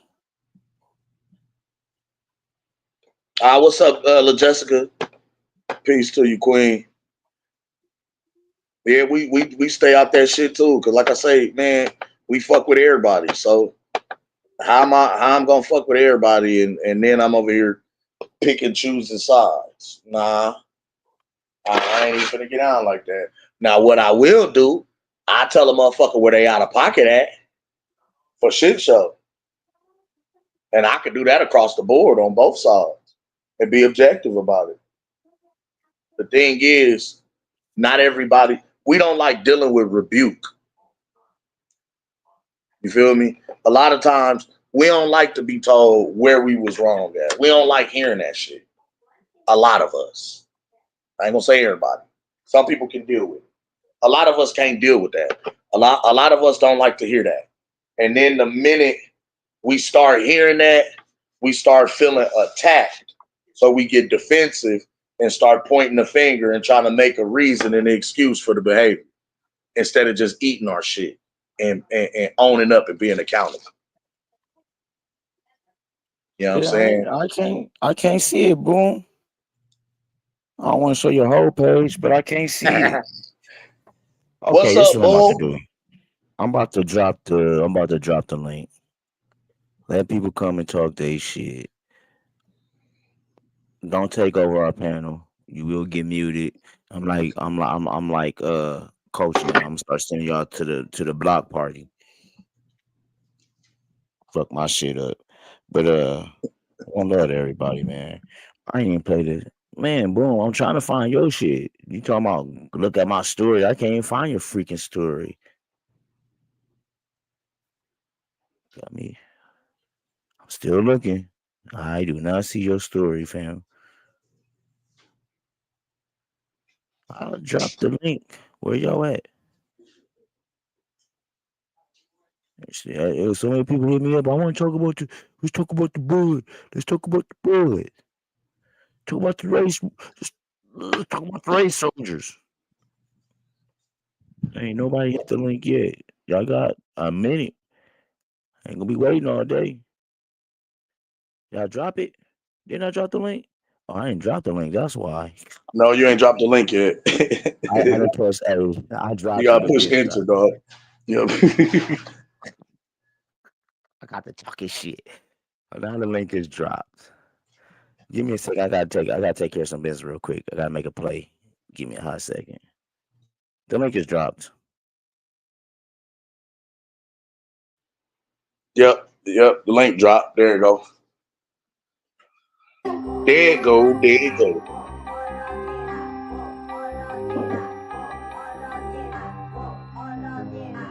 Yo, Yeah. What's up, Kim? I was telling you what's up in the comments and shit. What up, boy? What up, Unc? Love you, Niggas, nigga. I ain't what up? spoke to What you in a up? Give minute. me a second. I'm about to make a play. What's up, nephew? What's the deal, baby? You know I love you, my boy. What's the deal? Man, nothing. I was training today, man. I'm feeling good, man. I can't wait till they schedule me, man. Let's go. That's what I'm Yep, talking about. yep. Hey, I talked Good to Bud. shit. I seen Bud today. I talked to him. Had good conversations with my guy Steve Nelson. So checked in with the Yeah, I was guy. gonna say I heard they was down at the gym today. They was back in Yep, the gym. yep. Hey, if you watch, not to clout chase or nothing, but if you watch Bud's story, I'm in the background, in the back of the thing, hitting the double end bag over there while the kids is doing their little workout or whatever. Getting That's me work back in. there. Yep, yep, And see, this another thing I'm talking about. This nigga coming off a historical fucking weekend, yep. nigga, right back in the And gym giving the Monday. game to us though. Giving the game to us though. But hey, check this out though, bro. I feel good, man. I got some mitts today. I did everything today, bro. I really feel good, man. It's just time to sharpen it up now. It's time. I Yeah, told you it's time. Full speed ahead now. yeah, man. What's You good though? feel How me? you feeling? How you feeling? How you been? What's up with the comedian shit? How that's going for you? Man, doing good, man. I can't even complain. Really just been Man, I'm proud of staying you focused. always. I'm proud of you. Keep grinding, keep being great, keep putting on for the city always too. You know, For you doing sure. that I shit for the appreciate O, it. man. I'm proud of you for real. And I appreciate what you doing because nigga, I'm your family. So what you doing for us, you doing for, for the You already fam. So know. we Man, and appreciate you. I had I did a headlined the show back on the 31st. That's what's up. And what was raw was because I didn't like I don't think they thought that I had it in me. I didn't think I Right, was gonna do as long as I did. Like, right. most headline shows you supposed to do 30 minutes. What you do? I did a song, I did my song, my parody song, and Uh-huh. then did a 45-minute set. Oh yeah, that's lit. Hey, one question for you. Why you be saying yo bad when you be putting that game out there when you be speaking that real shit? No, don't say that. You know why? Because not trying to sound like this or nothing, but bro, motherfuckers be needing that shit. You know, it's 2025. A lot of motherfuckers be forgetting what knowledge and game is and shit like that. So when you putting that out here, don't be saying my bad afterwards, nigga. You put some real shit out there. Motherfuckers need that. You feel me? That's true, and I Real appreciate shit. that. Yeah, cause you putting out I here don't what be you what wanting to you come off too preachy. yeah. I'm trying to get off my soapbox. You know what I'm Nah, saying? for sure. You But I'm know, just saying, 'cause nah, nigga, respect I'm a that. regular nigga, man. I ain't. Yeah. But you a I'm real nigga susceptible. though. I'm You a calm the real fuck nigga down. though. You a real nigga though. And that's some real shit. So, Appreciate that, man. man. What up, Blue? What's up, Bo? I ain't gonna call you do booty no more, man. You good. You out of jail now, man. You all good, man. my my new nigga Blue. They tore his ass up. What's up, Blue? Tore that ass up. Hey, what up, Bo? Your name ain't What do up? What booty up? What no up? more, man. You out of jail, man. Hold on, one of y'all got a You, nasty echo. that's Bo. Oh, that's me. Hell yeah. Yeah, that's you, fam. Oh, make sure you Have your He might have his YouTube background got turned YouTube. down. Yeah, yeah, about to say he might pause have his YouTube. YouTube. If you got Yeah. YouTube open, pause the YouTube link or close out YouTube. So sometimes it will do that to you. What's up, everybody? Yeah, What's shout up, out to Blue? Bud. You know what I'm saying? It's like the parade, What's everything. up, My Blue? nigga Boo Boo, what's good with your nigga? What's good? Man, What's I'm Shit, up, back, Boo Blue? Boo man. over I'm there back. getting his workout and shit. Niggas Yep, I'm over there, back, man. parades. You know what I'm saying? Bud I'm over back. there standing up for himself, man, making it do what it do, and handle himself like a motherfucking G. When the bullshit came to his plate on his plate. Man, I appreciate that, man. Bud was representing like a motherfucker. Man, what did I do? Talk to me now. I'll talk back. You know what I'm saying? I loved it, man. I Yo, loved it. hey, I'm glad that you got hear the echo everything now? worked out, man. Hey, Go dude. ahead. Hey, Bode, you ain't do booty no more, man. I took you off of jail, man. You out of there, man. You cleared bond. Nah, that was you, man. That was you. You know what I'm saying? I can't be You right you all the paid your time. bond, man. You paid your bond, man. Look, You all good. on the cool, I ain't gonna hold you, boom. Between me and you, Bo was actually here before you became apostle. That's crazy. That's Bo Yeah. lit though. Bo one of the day ones for real. Hey, Bo, why Bo you been ain't never fucking show with me us no since love on your panel, man? look, Bo been I fucking haven't with us since we was over on the Mac Mob type shit. Like No, that's lit. That's lit. Bo been day one. That's lit, man. That's why I was laughing so hard. I said, Hey, damn, how man, you gonna call day one new booty? That's fucked up. Hey, cause he was hey, going how for long? Daniel Dubois, man. He was going for Dubois, man. Dubois and shit, man. Hey, So I gotta, I can't win them all, man. He disappointed me. hey, hey, Hey, look, Bo, you win some, you lose some, right? But you Hey, live. hey, that was man, you today, Blue. But hey, it's all good, yo, What you mean that was me? Bo, what you mean man. that was You know me? they lit your ass up like a black cat. Stop No, they playing, didn't. man. Oh Come No, my on, yo, no, they I didn't. Listen, man. listen. Stop No, playing, they didn't. man. No, listen, they didn't because listen, Just Do even went in too. He went in on old boy too and was telling him what he was telling him. Then I did, and then man, another person went right behind me. you walk right into a trap, man. You walk Man, right I into man. didn't a walk. trap. Hey, It's a It was trap. not a trap to hey, me. shout out I to just Blue. exposed them for not being. Hey, listen, Shout I out to exposed Blue them for though. not Shout out being. to Blue, cause he gonna Listen, ride. listen. He gonna ride with the squad. So shout out Blue, man. Shout Hey, out look, But it, but Blue. hold on. the shit was Hey, crazy, man. Blue, yo, they was saying, yo, they said one time they said happy birthday. No, the girl said, Hustle, hey, man. she got Hustle, man. 100. She said, I got 100 on the test, and the dude was like, hey, everybody give her congratulations. And Blue was like, hold on, let me get this one out. Let me get this one out real quick. I was Hey, like, hey, damn, bro. Bo. Hey, Bo. I look, know you heard when they no, called that nigga Bo. Hustle, man. They was Oh like, yeah, Hustle, yeah, the man. hustle man. Pick up Hey, the look, hey, Bo. Hey, pieces. Bo, listen. So, hey, Bo, check this out. So They they went was all crazy on talking. that I nigga thought I word. didn't know that he said that. You see what I'm saying? Because I was hearing the talking at the same time, so that's why I thought it was Hustle, done. man. You see what I'm saying? I was But like, I said Blue talking over the You kid that good, was Hustle, trying to. man. well, hey, look, I showed her love too. I was like, hell yeah, congratulations, because on some real Hustle, shit, that's man. It's good, all bro. good, Hustle, man. You That good. little girl Hell was just yeah. Hey, Hustle, you good, trying to bruh. tell y'all. She was just trying to tell y'all that she got 100 on the test, and Blue was like, hold on, let me get this one out about security. Nah, get out of here. Get out of here with that. That's Get out of here with crazy. that bullshit, Bo. That didn't Fuck happen your at test all. scores. Hey, Let me Hustle, get these man. bars Hey, Hustle, off. man. Hey, hey, Yeah. hey, Hey, hey, hey, I had to Hustle, tell man. It's all him good, about bruh. himself, bro, because he was glazing and moving the goalposts, Hey, bro. And that's what I said. Man, you can't be doing that shit. You try to act like that's the only reason why you do this because it's your panel. When I was on KO shit, you didn't do that shit at all. So I don't want to hear that, nigga. That I Yo, shit shot your was ass I down ain't the gonna day lie. funny. before. I ain't gonna lie, man. I thought, man, like after they booted you off, bro.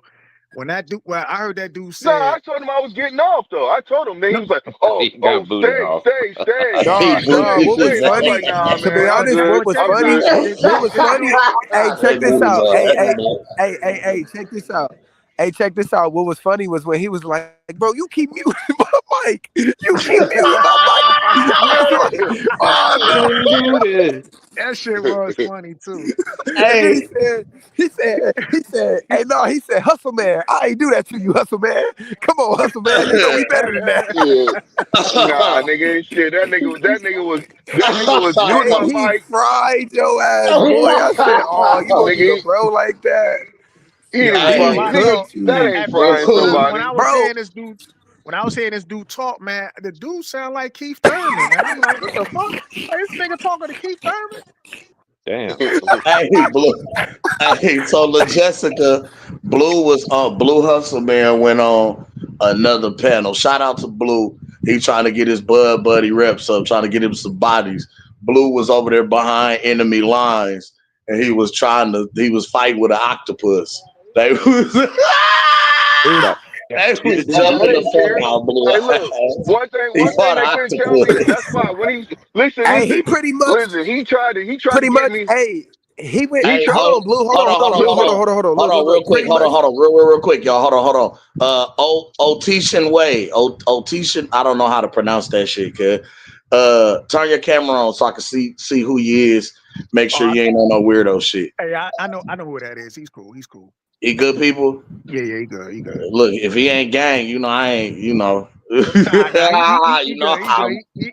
He had another But name look, before. I Oh, remember okay, him. okay, Yeah, okay, yeah, he okay. good. All right, all right. but look, Hey, I was check sitting this there out. explaining Check myself. this out, Blue.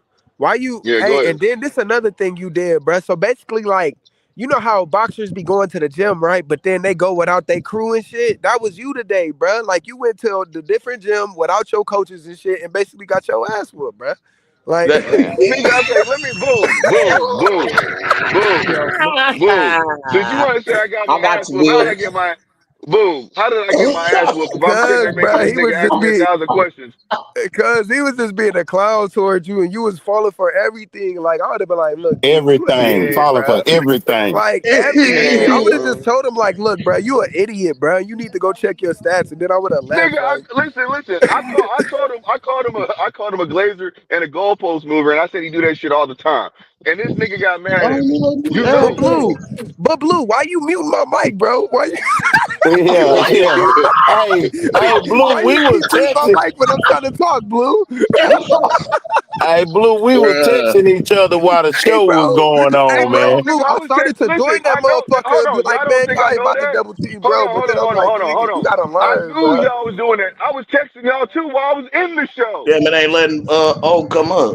I think O having some problems with his joint. I'm trying to get O Look. up here, but it looked like he Oh not. yeah.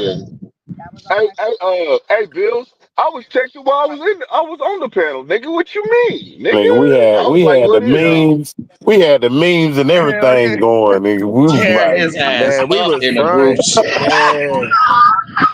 Yo, Hey, Blue, that he scorched you like a fish, like how Bud cooked that nigga Earl, pretty much, and then Nigga, man. he didn't score. He Hey, cooked that you hey, on lady, both look, he sides, didn't score bruh. shit. He ain't Every leave time he no.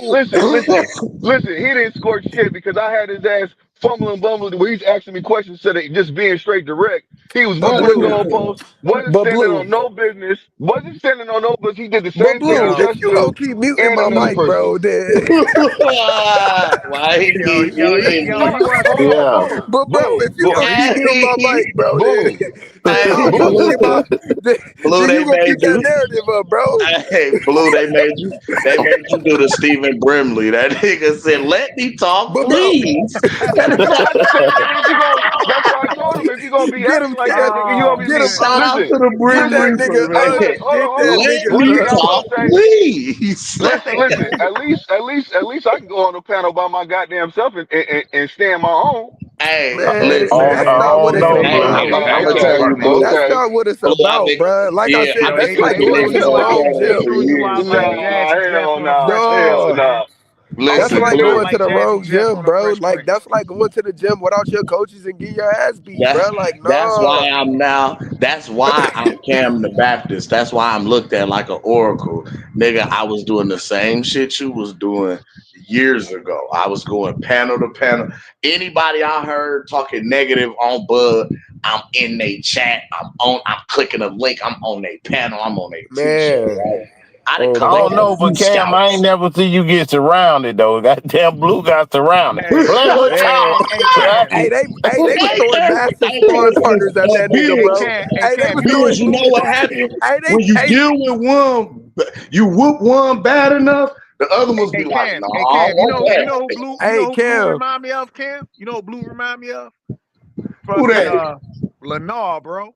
That's who Hey, Blue nah. Lennar, bro. Blue remind me of. Hey, That look, nigga look, do. look, look, look, look, look, look, He the look. dude Nah, Lennar. Cam, check this out. Blue remind me of Sean Porter. He went out there and fought everybody. He went out there and fought everybody, my nigga, for Everybody, real. but He fought Earl, Bud, Kilbrook. He went for everybody, nigga.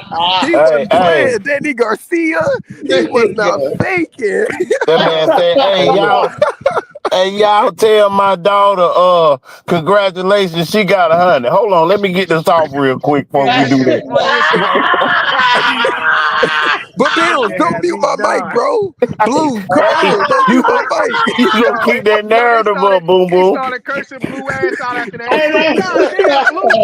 Yeah, like the girl, you know what I'm saying? Oh my God. Hey, hold on. Let me get All right, Yeah, Blue, I'm done. congratulations. I'm Let me get sorry, this off Blue. real I'm quick. sorry, bro. Yo, You hate me now, but he I'm wanted to sorry, defend it. man. He wanted to defend Shakur so bad, bro. He just said, "Fuck them, Like, fuck that 100." damn. Fuck the Hey, kids. Blue, Fuck you He went that in said, there. he Hey, basketball. said, Blue, fuck. you went in there like, hey, you went in there like you was at the Yoshino camp, my nigga, for real. Hey, fuck that test score. Let me get this off real quick. Hey, but no, that shit was funny. That shit funny, man. They said, "Damn, you ain't gonna do that for the babies." It's Fuck over Man. the with. kids. Blue, they won't let up, fam. I'm sorry, but that shit was funny. I'm trying to Hey, Fuck let boy. the up, but kids. you got cooked, nigga. We were texting like a Hey, motherfucker, man. hey, you went in the ring with Fundora. Your face came out like Lubin, nigga. What the fuck? Like, come on, Mm. gang. He fought an Nah, octopus, boom boom. He fought an Yo, octopus, hey, boom look, yo, boom. I went man, in there. I went they in there, jumping. did That what I nigga fought did. Bud twice today. He went in there and got knocked out, and then went in there and got knocked out. He Mm-mm, was hey, he mm-mm. was muting you, Blue. Look, look, Stop muting me. look. Mute. No, Hey, I was he said, nigga, changing the since you like to narrative, mute bro? so Was he much, nigga, changing I'm the just gonna go ahead narrative? and bow He was out. like, You know what I'm saying? Was he? Hey, hey, Blue. Blue. He's like, I'm Blue, being. answer the question, Blue. Answer the question. Hey, he unmuted him and say, "Answer the question." Oh, I Hey, know and where look, you was one at more now. question, Blue. One more Hey, shout question, out bro. my nigga Blue, man. Blue, Hey, Blue bro. in there Hey, hunting. but no, Blue, for real. I got a real question for you. Okay. All bullshit aside, bro. Was he really changing the narrative? Come on, bullshit aside. Oh, No. was he really changing the narrative, bro? Or I was don't know. it? You answer that question, boom. You listen to the playback. You listen to it, nigga. Hey, for sure. I watched that shit like 3 times, gang. I had See to what That I shit see it. every mean? So time, bro. I'm like, bro, really can't be in there on that Yo, right now. you know 10:30 when in he the got Blue morning, you hot? really He own got that Blue shit. hot because he told Blue, he said, man, Shakur ain't fought nobody, man. And Blue got hot, Oh bro. my God. Hey, Hey, Blue you was know Blue ready Blue to got lost hot fight. his after that. shit. Hey, Blue was Blue like, lost where the his contract, religion nigga? there, boy. He said, Riyadh season, where the contract? That nigga wasn't playing. He said, I got turkey with me, nigga. He said, fuck Eddie That's Hearn. hilarious. He said, fuck Eddie Hearn. Fuck PBC, nigga. Top rank behind my back, baby. I got Wally Ooh, Moses in my corner, y'all. I'm good. this is That nigga was not nasty. playing. Hey, bro. That's messed Oh up, my man. Man, God. look, I Hey, know one Blue. thing, man. I wouldn't have y'all as a wingman whatsoever. Y'all niggas are joking too much. Hey, Y'all niggas are getting me laughed at, nigga. Hey, Blue. Hey If you man, ever need me, Hey like, Blue. call me and say, like, you need me to lie. I got you. Come on, bro. Hey Like, Blue, Nah, hey Blue, it's Hey, only joke. come Hey Blue, on. listen, Blue. You know how long I had to listen to fucking Boom Boom for like over a month about this damn Dubois shit, man. I was there for a minute. Hey, Blue. Damn. Hey, Blue, and you was right there Damn. tearing that nigga up with me. No Diddy, but you was tearing that nigga up with me. He Here, was Doobie boy. He was Do go, Booty. Whoa. go. but Give oh we that was my DJ a God, saying, bean. that shit is but we hilarious. said, Blue, when you go somewhere, hit everybody up, let them know you going somewhere. You didn't. You Just just Nah, taking take it nigga, off. off I'm good. He, with hey, what no he do? support, I'm He good. take nigga. I'm off good. running to the You ring. know very He well I'm went on good. there with no support, Hey, no so backup. cause Hey, Nigga he took run off. straight cause to the ring, man. hey, cause listen, Blue. You know why I let that shit go with Bo? Because Bo told me him and Doobie Boy contract is over with. So since it's over, had to let my nigga out of jail. For Nigga, that real, shit Uh-huh. was bro. raw, boy. Hey, hey, Look, when did you cut that contract, Bo? Tell that nigga for real, man. When you cut that contract? Yeah, man. I cut that contract. That nigga got the day he got stopped, bro. I said, fuck that. Oh, okay. Yeah, That's over. That yeah. ended quick. See, and he was still in jail for like 3-4 months. And Like I had he to was listen to still this doing shit. time. I had to listen to this shit forever. it He don't was matter. still It doing don't matter. time. He was still doing time for that shit. Listen, it He don't better not matter because ever go against look, boxing like that again. hey, look, it don't matter because I know one goddamn thing. I'm gonna do the same thing except this time I don't know when he go on KO. He gonna be on KO shit again. I'm gonna tear his ass out like I did last time. I will say this. Cause That Blue, dude, he can't mute your mic when you go to KO. You ain't gotta Yeah, tell him he that, got nigga. exactly. He can't Look, change look, the look. narrative at He KO got he. shit. Hey, listen. He got Yeah. exactly. That's fucked Look, up, man. I the will say fucked up this. thing. Hey, He can't listen. mute I'm your gonna say mic this. then, I'm Rally. gonna say okay. At least on KO shit, he don't be muting people. He'll go back and forth with you, have a dialogue where he'll actually listen to what you're saying. So Yeah, he he was can't mute your talking to shit you, and then. then he'll mute you, and then like, answer me, Blue, answer me. Yeah. Hustle man, And Answer then the he just hustle question. man. Where you it's at, almost hustle like he's man? threatening somebody. I'm in control. I do what I want Oh, to do that's over here. crazy Yo, work. I will That say nigga was this. saying, I'm Hey, in Blue. Hey, control. Blue. I In do your what I want to defense, do Blue. over here. Hey Hey, Blue. In your y'all, What? in y'all your know what I in your defense, realized? Blue. In your defense, Blue. The dude was spewing out cat, man. He said, Hey Bo, remember he, what we talked about, Bo? Hold on. Remember what we talked about. You use nah, that but Man, don't be listening to Boom you, Boom. Go ahead and say nah, what you nah, but saying. nah, he Don't said listen to some what the cap hell this stuff nigga because said. after he kicked Blue off, he told one dude he said Shakur ain't even fight nobody on the level of Yeah, Skinny that was Otis. Big Dog Willie. Cause listen. Hold on. Cause when I'm saying, hold on, check this out. Check this out. So when I was saying what I hey, was that saying, nigga hold on, is check. be Hold you on. know, When I was saying what I was excuse saying, my Big Dog Willie language, was like, but "Yeah, that's facts." He was agreeing with me, right? But then Dean was like, "Oh man, I'm gonna get to you afterwards, Big Dog Willie. I'm gonna give to you afterwards." You know what I'm saying? So I was like, "Man, I'm damn, no good, bro. You keep Diddy, on muting me nigga. Look, and shit." look. Big what? Hey, No Blue. Diddy. God damn. Hey, Blue. They were pushing Yeah. people away. Say, hold on. I'm Shit. talking to Blue Hustle Man right now. Hold on. Hold Hustle man. Hey, Hustle Man. But the on. thing is, he Hey, didn't hey, even call him Blue. He called him Hustle Man. Yeah. Hey, answer the question. Answer the question. And he ain't gonna answer the question. he fried that man, yo. Hey, but Hustle man is so diabolical. so let me ask y'all all a question just real quick. And it ain't about Blue, but that shit Okay. funny. Listen though, how do y'all really feel about Sebastian Fundora versus Keith Thurman, bro? I feel like that shit gonna be over in like 5 rounds. Like that shit, bro. Man, That Boom, you tripping, bro. Keith Thurman really got a chance in this fight. He ain't lost it. He really can win. hey, bro, Uh, okay. Blue, I hey, mean, I think Blue. Keith Thurman got a shot too, because I think Yeah. Fedora gonna be smothering his own fucking punches, trying to This be in my the pot. thing. If Fundora really know how to use his distance and just use a jab, he'll beat the shit out that nigga, bro. Right, I right. I think I give Keith Thurman a shot because this dude Fondor he doesn't use his height, man. Okay, so listen, I give Keith Thurman a shot, but I'm gonna just be realistic. I don't like the fight, but I give Keith Thurman a shot only because he has experience. But I Facts. I haven't seen him against a tall opponent. Okay, but I'm giving it to him Mm. because his Well, he didn't fight experience Barrios. He didn't and fight and Barrios, right? and hold on. I'm giving it to him because of his experience and because the level of competition and just how long he's been in the sport. You know what I'm saying? Fedora don't got that much knowledge in game. He's on his way up there, but again, Now I that's gotta look true. at I really gotta look at Keith, bro. Like He I'm got not more just big fight experience. He's been under yeah, big I'll be like fights back. you I'll know longer be than what I you back. check mean? him. I And think like that's Keith true. Thurman, he done fought some punchers. Like I'm not talking about no little guys. I'm talking about some real punchers. Like, okay, like come on. At the time he fought Danny Garcia, he was a puncher. At the time he fought Keith Thurman, that was a puncher. You feel me? I mean the list can go on and on, but I don't know. I feel like Fundora just I don't know. I just don't like the fight.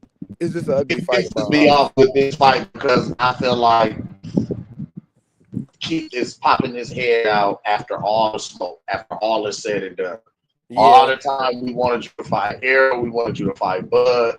Like all the smoke that was at welterweight at the time it was there. It's like, yes, we know you was dealing with an injury, but really, how injured were you when you took that Manny fight? You feel what I'm But saying? can I ask you something What's at up? this point in his career, and I'm just being realistic with you, like all bullshit aside. Those two fights that you just named, Earl versus Keith or Bud versus Keith. Those are career-ending fights in my eyes. I feel like that nigga ain't gonna want to fight again. He get his ass beat by them because realistically, he gonna get a bag and secondly, that ass whooping gonna be bad. Like, I you know, did. I honestly thought at the I time would like you to say, I I would have would have liked you to. gave. I might have gave him the fight against Errol. I think he might have fucked around and beat Errol. Yeah, I I would have think liked style. you. I I think would have liked you to stylistically, say. he'd have beat Earl. Yeah. I would have liked you to. I would have liked you to say, Keith and that one dude, Boots. I would have I liked you mean, to yeah, say but that. even in Boots fight, Boots has the athleticism and he has the athleticism and the talent to beat Keith. But Yeah. that big fight experience, also Keith he's an actual better boxer than we give him credit for. And He actually can box. but Bud fighting Keith, Bud gonna knock that. I mean, bro, he's Bud gonna beat the. Bud decapitates Keith Thurman. Yeah, How you bro. doing? So that's why I'm saying let's not put him in that type of Well, fire then, But because I know I'm not saying now, Excuse me. no, but at the Hello. time when Bud was What's trying to up? it fight would have Keith been in the game, worse. It would have What's he been was good? worse. a How I unified doing? champion. He was Mr. the Gucci. man at 147. Yeah, Now it would have with been his height Gucci. bad. and All them size, stoppages that nigga had. Oh my Mr. god. Gucci you. Mr. Gucci you. Can y'all what's hear up, me? Gooch? Yep, What up, yep. Gooch? We can hear you For up. those who is wondering what they was talking about on what panel they was talking about, I will not play it, but I will I'm pulled it up. Give me the mark where to look at. What the Just fuck? started at. No. So if you guys want to go and view Blue and Shout how out to they the tried to do pastor my of guy received. today, Blue had Pastor me for hot. show. Look, I'm coming Oh on. Blue had me wow, hot. He know he beat Gooch, me. I told Blue Gooch, do are not you waste his serious? time on no jokers like this ever Hey, pack again. my Like, nigga Hey, Blue can out, hey, we man. can we get some highlights, Gooch? no, I don't, yo, no, I will not do that to Blue Hustle. I will not. I mean, nigga, you might as well that play shit's it, nigga. hilarious. You just. Oh my Can we god. please get some highlights, man? I Hey, mean, You it's hey, just right play it. there, You front and put center. you putting it out hey, there Hey, so I I'll can. go get my popcorn and my juice, man. Oh my What we doing? gosh. you should have started No. that. You should have started that when basically Blue said, "Fuck that 100 you got. I want to get No, this bro. ball back."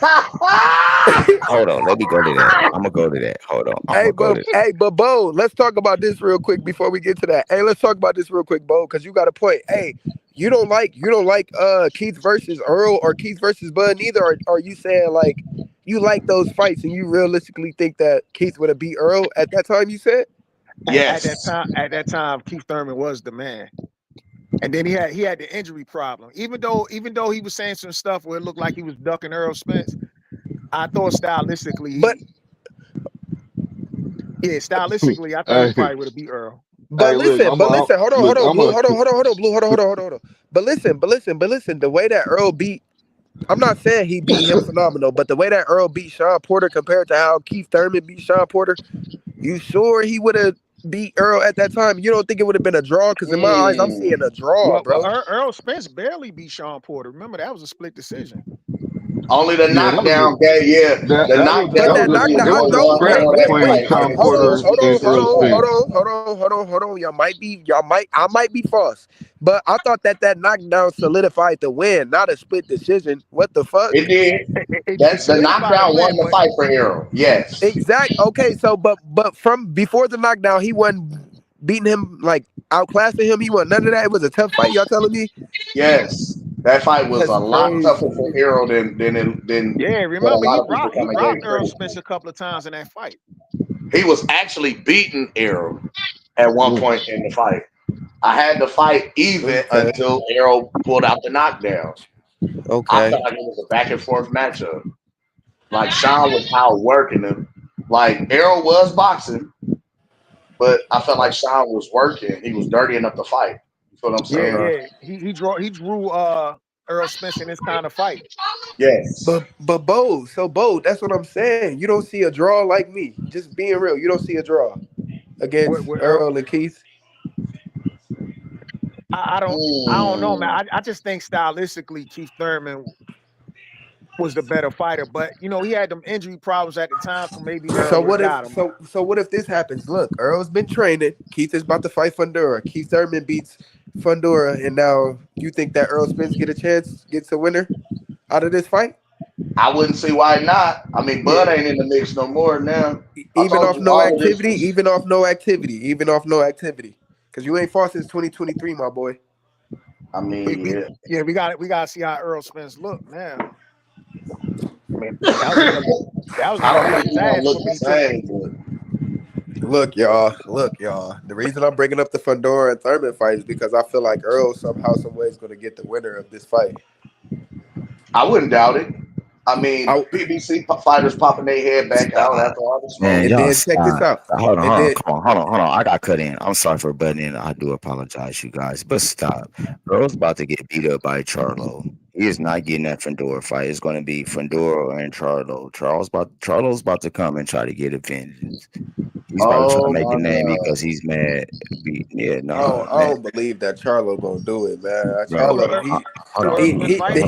did he go to listen. rehab? Hold on. Listen, I need Did y'all to that No, listen man to go to Lil me. talking. He rehab? talking about Do y'all Jamel. listen to the Gooch? Do y'all ever listen to the Gooch? No, I'm telling you guys, Earl will never be the same. I have told y'all, everybody that fought Bud has never been the same. That's facts. That's facts. That's That's real facts. facts. That's real Who? facts. Like real, He's That's real been true. out facts. the ring I can't even 2 years. argue that because look at niggas going in retirement. Sean Porter. Look at niggas ain't fought in 2 years. Earl Spence. You know what I'm saying? We ain't heard about Victor Postal for real. When he fought again, he was getting his ass tossed around. He wasn't even the Charlo same. didn't get it. Check this out. Charlo didn't get it beaten from Canelo. He didn't get it beaten Shit. like Earl got that beaten. No, he did not. Who's fresher? No, I get what you Ooh. saying. Ooh. Well, Ooh. shit, they both had a long layoff. Yeah, Yeah, they both had exactly. a. That's what I was just gonna say. They both coming off a Okay, layoff of at least what okay, 2 years. okay, okay, good. But yet and still, you just let who it took go. who took Hold on, more listen, damage? I'll say Errol took more damage. Earl Yeah. took more damage. Ain't no way Boots get the winner of this fight out of Fedor and them after he Oh beat this no. Lima nigga for that belt. Ain't no way. I just don't see it. Ain't he still the idea? Ain't he still unified at 47? Nope. He about to relinquish. I think he relinquished them belts because he's officially at 54. Because I'm like, dog, Errol. I mean, Boots still got food on his plate. Yeah, he You do. still got food on your like. See, like, let's keep it funky. He was supposed to unify and with Brian Norman What they Jr. for forget. an undisputed bout. What He they supposed to forget. unify. What they forget is Earl only won one division. He ain't did nothing else, and even then, he didn't win the whole division. He only won 3 belts. He So was again, unified. Yeah, he was a unified champ.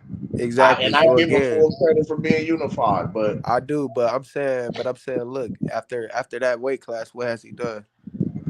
we ain't seen him since the loss. So I, that's why I'm saying, bro. Somehow, some way, I just feel like he gonna get a title fight at 54, bro. After he y'all feel handled like this he's Charlo damaged one, goods now? huh? Do y'all feel like he's damaged goods now? Of course, but I just don't want to say that. But I mean, I say we that have to nigga see. great You know what I'm I'm saying? gonna value, call it. You nigga. know me. You know me. Boom. I'm gonna call a spade a spade. I'm gonna tell you what the Lord No, loves. real shit. But Hold on. I gotta keep it funky. that nigga not even high V, bro. That nigga's great value One right now. second, real quick, you Damn, guys. that's 1 tough. second. That's Let tough. me get it. Hold on, let me get this in real quick. I gotta do this. Shout out to Brian Bold, man. Turkey Trap, man. Had Gucci in the parade. Stuff y'all Oh, do big shout to out me. Brian Bowe. When we was in the parade, yeah, downtown buildings had me my reception a little fucked Oh up, but yeah, that's lit. and I'm gonna start showing the videos and stuff. So yeah, man. But Yeah, shout out to Look, yeah. Brian Bobo, Bold, did you man. see nigga they had Gooch on the scanner page. Omaha scanner had this nigga Gooch on the No, that's motherfucker. lit. Had him Yeah, on the back of Turkey Trap joint, yeah. man. Shout No, out that's Brian lit. Bowe. Y'all know I had Look, to I be was on the streets. I was I was working the Bubba streets. Johnson. No, that's lit though. That's lit on If both you y'all know ends. Cam was on the streets with it. You know, you be active for sure. Yeah. You be active. Cam So though. was working the people. I'm outside in the crowd with it. Like, Nah, hey. for sure. For sure though. But no, man, I don't know, man. I'm just hoping that this 54 division kind of open up. You feel me? I just want to see what happens. There's a lot of great fighters here at this division, so I don't know, man.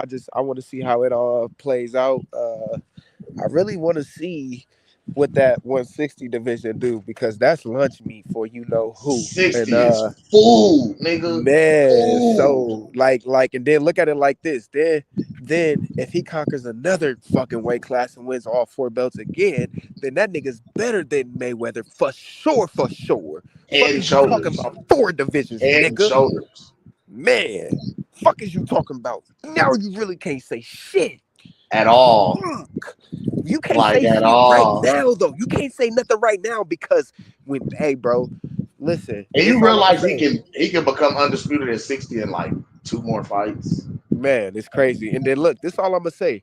I really went and watched Mayweather Canelo. I really sat down and watched Bud Canelo again. Hey, my nigga, the way Bud did it He is beat so Canelo worse. I masterful, know. so mindful, so oh my god, technical. The footwork, the distance, the frames, the punch. Man, I could go on and It was on. masterful. Man, Beautiful hey, boxing.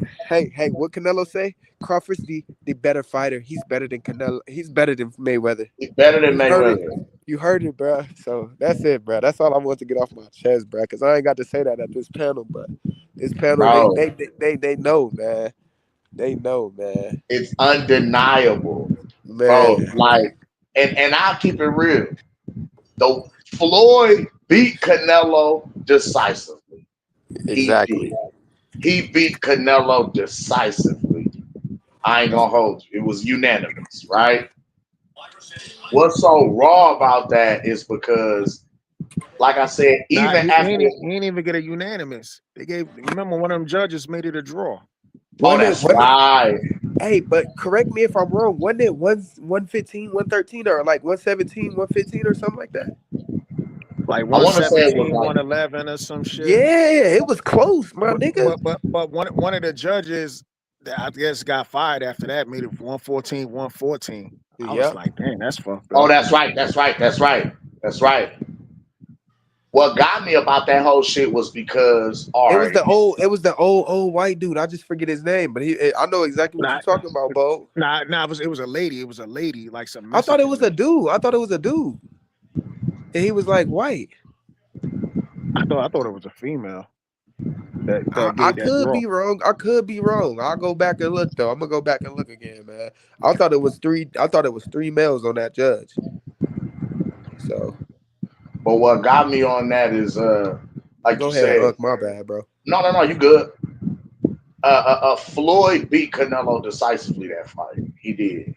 For But to sure. even go back and watch Bud versus Canelo is crazy. Bud beat him worse. Yes. I don't even Like, know if Canelo's the same. bro, Like, I mean, yes, his fan would base you is gonna be be the same. okay? Let's keep it funky. He's not. He Man, already wasn't. I mean, we expected Canelo. I ain't gonna hold you. After this fight, I pretty much full well expected Canelo to retire. I Canelo really had 60 what? How many fights? 60 like nine, Like 70 or almost some 70. shit. Yeah. You know what I'm But look, saying? check this out though. Hold on, I really I'm can't about to see show him y'all the fighting again, scorecard. bro. He had I'm been about to show y'all the undisputed. scorecard. There's really nothing else for Canelo to do in the sport of boxing. He Yeah, done did everything 117, else. 111. You feel what I'm saying? He done did everything there is to Yeah, do I in the was right. sport. The CJ Ross nigga. I was right, bro. That's the Oh, one Yeah. that got it fired. was a I dude. told you. I Yeah, could I have sworn told it was you. a Cause lady. bro, remember I just said Yes. I just watched it, bro.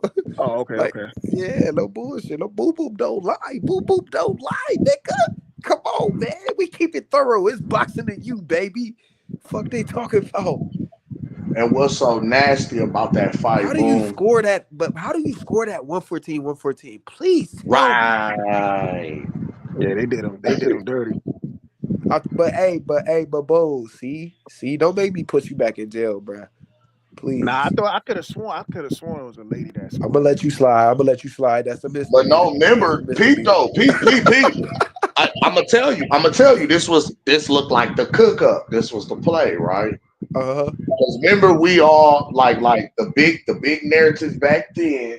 Even with how even with how Floyd beat Canelo, excuse me. Unanimous decision.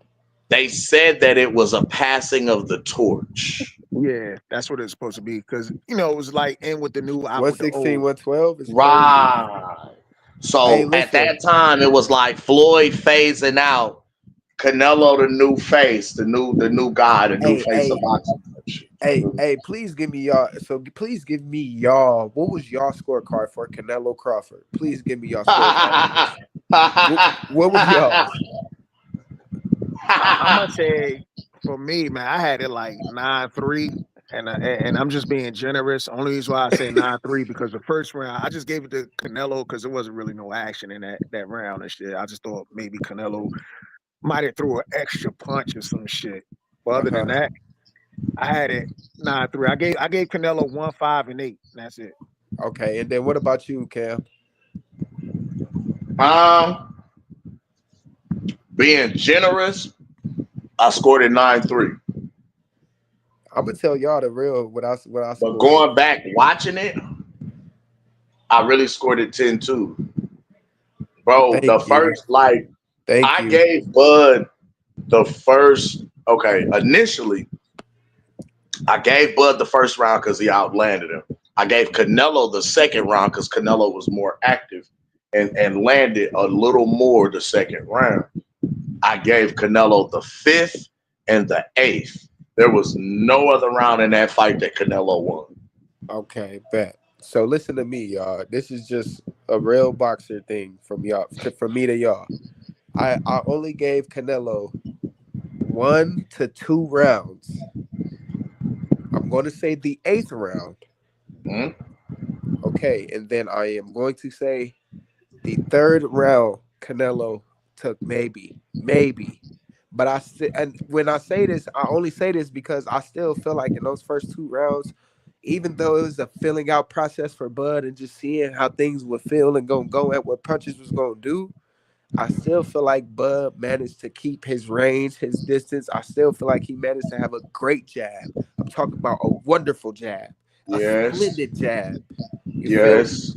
But again, I only give Canelo round 8 for sure, because Canelo actually tried to pick it up. And then when he did, he shook his head and was frustrated because Bud countered him and landed a straight.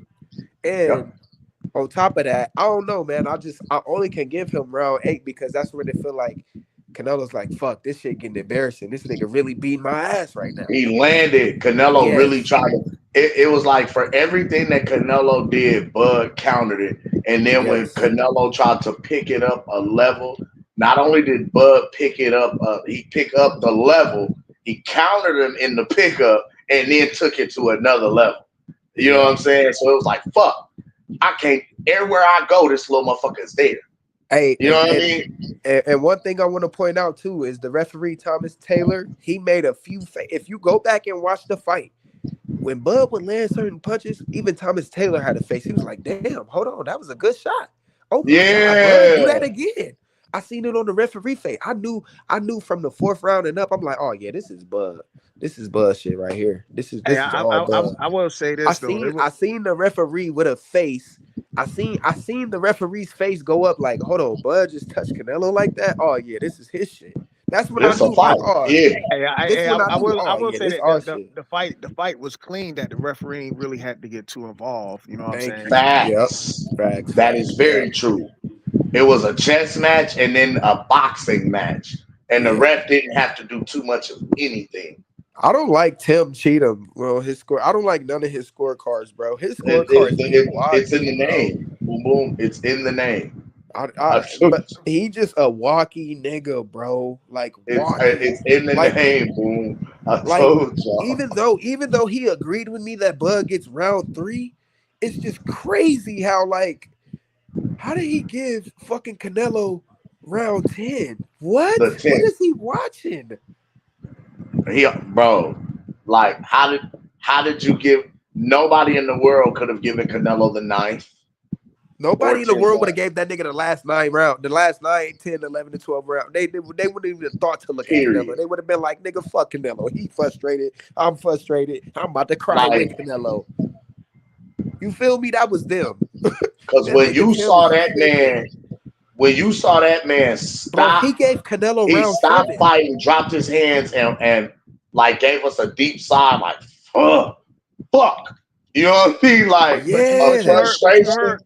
you heard Bo He Mac gave in the corner, Canelo right? round 7 and 8, bro. Hey, Yo, yo. Yes, bro. you heard Bo Mac. You heard Bo Mac in the corner right after round like 11, around 11. He told Bud, he said, I think you up, man, but we don't know with the judges. Yeah. Yeah. He said, Bud, just finish strong and keep it on him. That's exactly what he said. You gotta outwork him. He's like, these last 2 rounds gotta be your rounds, Bud. But again, Bud though, I wanted don't know. to. Tim tripping. That Tim nigga tripping, bro. You don't give Canelo round 7 either. Round 7 is where Bud really was taking over the fight, nigga. You're tripping. What the fuck? Bud was doing the most work. 6, 7. Yo, the funny part about it, I don't know if if y'all was there or if y'all watching on the TV, man. It looked like Canelo threw a knee, like fucking Crawford He hit tried Canelo to with a body headbutt him. shot. He Yeah, he tried to lifted his low leg up. blow him. That Yeah, motherfucker And then he hit that yeah. tried nigga to up high trip as That's from Bud. a shit. body shot. That was When from a he body start, shot. when Bud started countering him and outboxing him, and he realized his shots weren't doing anything to affect Bud, he started doing little dirty shit. He Yep. did. He threw a couple low blows and tried to throw some low blows. He didn't get them off. He tried to knee Bud. He tried to headbutt Bud. The nigga also started trying to tangle up their feet. So when he threw the hook, as he was throwing that hook when Bud circled out, he was Yep. trying to land the hook and trip Bud so he'd score a knockdown. Right. Uh-huh. Bud kept moving. Bud footwork is crazy, bro. Oh, Crazy, yeah. bro. Oh, yeah, yeah. He got some of the best footwork in boxing. Best Yeah, yeah. footwork, bro. What up, OT? What's up, my nigga? What's up, bro? What's up, y'all? I see Cal. He don't remember where I am. No, Man, I That's how I today remember you, forgot, was. bro. I'm OT. sorry. No, you good, bro. No, you Hey, good, Cam. bro. You Hey, good, man. OT. Cam got his gas for sure. So he I'll probably be over there God. smacked. I All done type seen of I shit. seen Yeah. Cam one time. This nigga eyes looked like he was Chinese. This nigga wasn't even this shit wasn't even opening for him. Yeah. Cam shit when he fried, bro, his shit be low. Smack. Yeah. You Man. Yeah.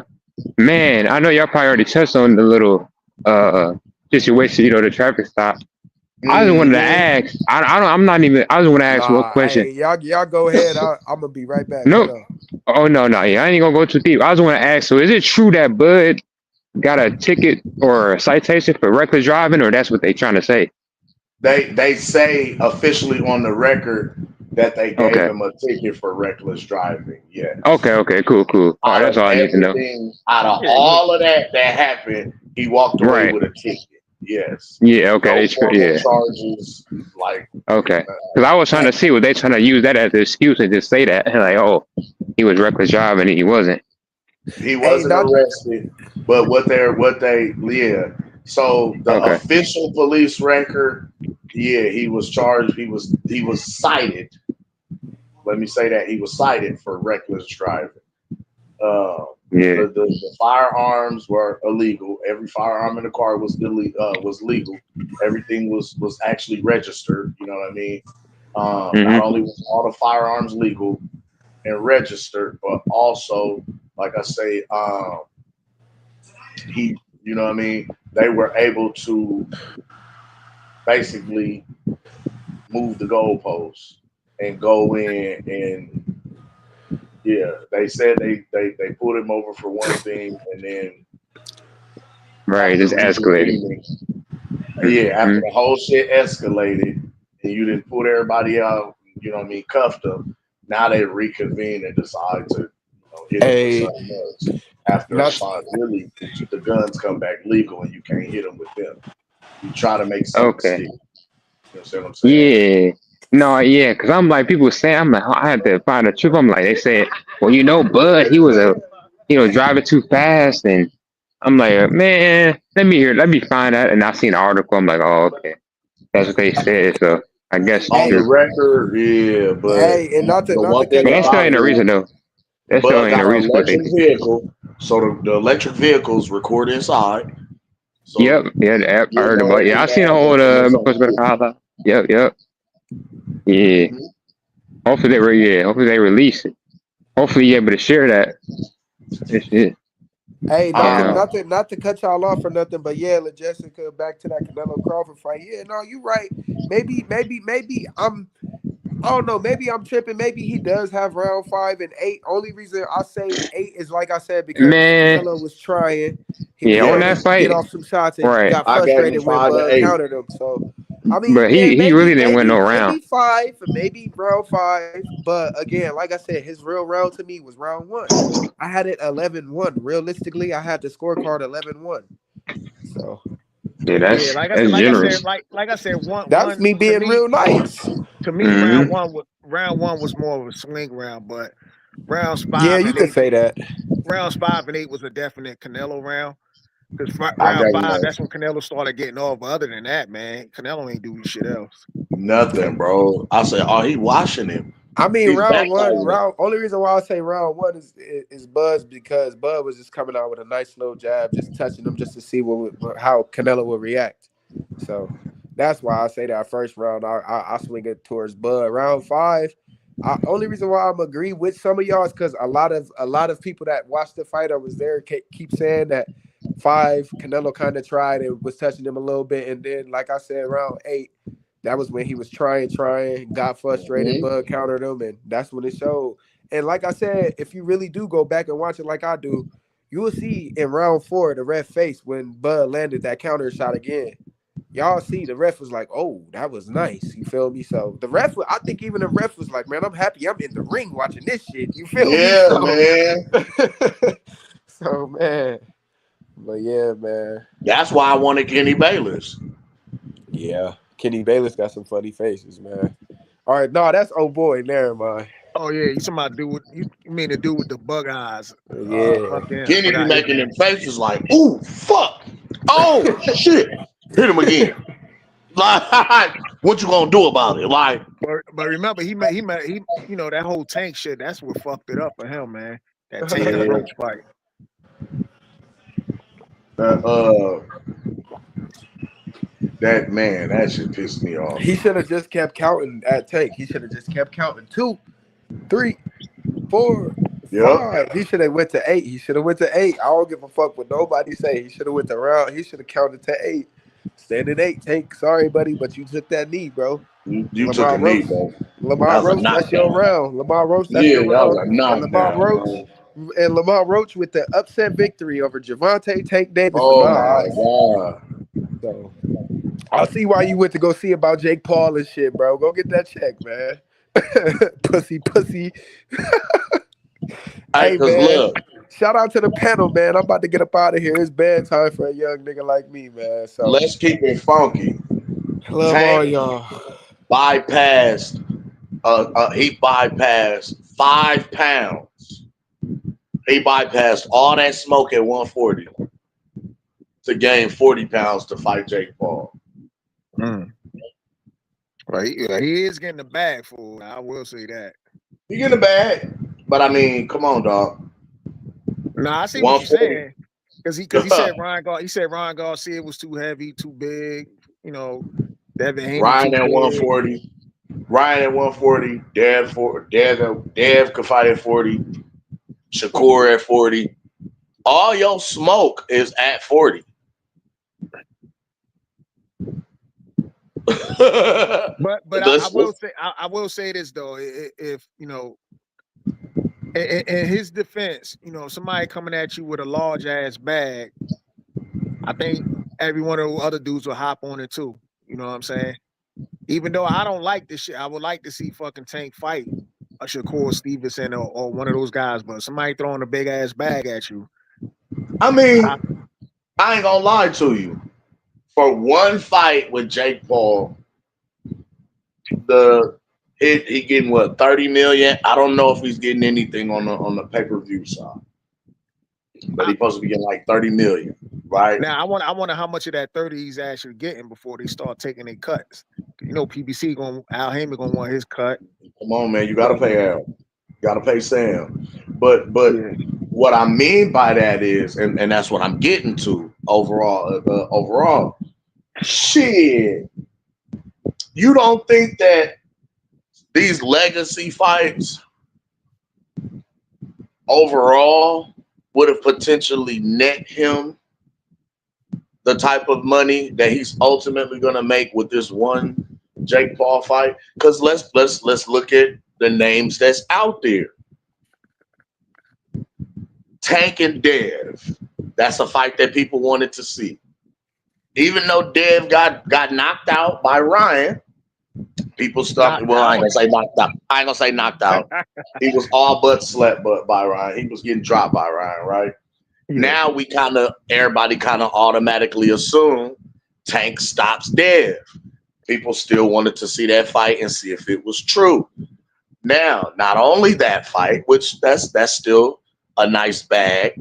The Shakur fight out there, that's a nice bag. A Ryan Garcia fight out there at 140, that's a nice bag. Even Tank versus Teofimo Lopez at 140 is a nice bag. You know what I'm saying? You still got some people out here who might want to see Tank versus Isak Cruz again. That's a nice bag. Stop. Pin that real quick. And even Stop. Rolly Romero, Can you hear who's me? a champion, another bag. Can y'all hear me? Yes, sir. Go ahead. Okay. Because I'm about to give you the controls. But I want to say this because I want to cook on this later on this week. Keyshawn Davis, Teofimo Lopez, WBC has announced that they is making that a mandatory at 140. Mhm. I'm about to research that some more, and we're gonna cook on it. Because here's my other thing. I know y'all be saying Gucci on some bullshit. Cam, Boom Boom, and anybody else. Where was DB3 this weekend?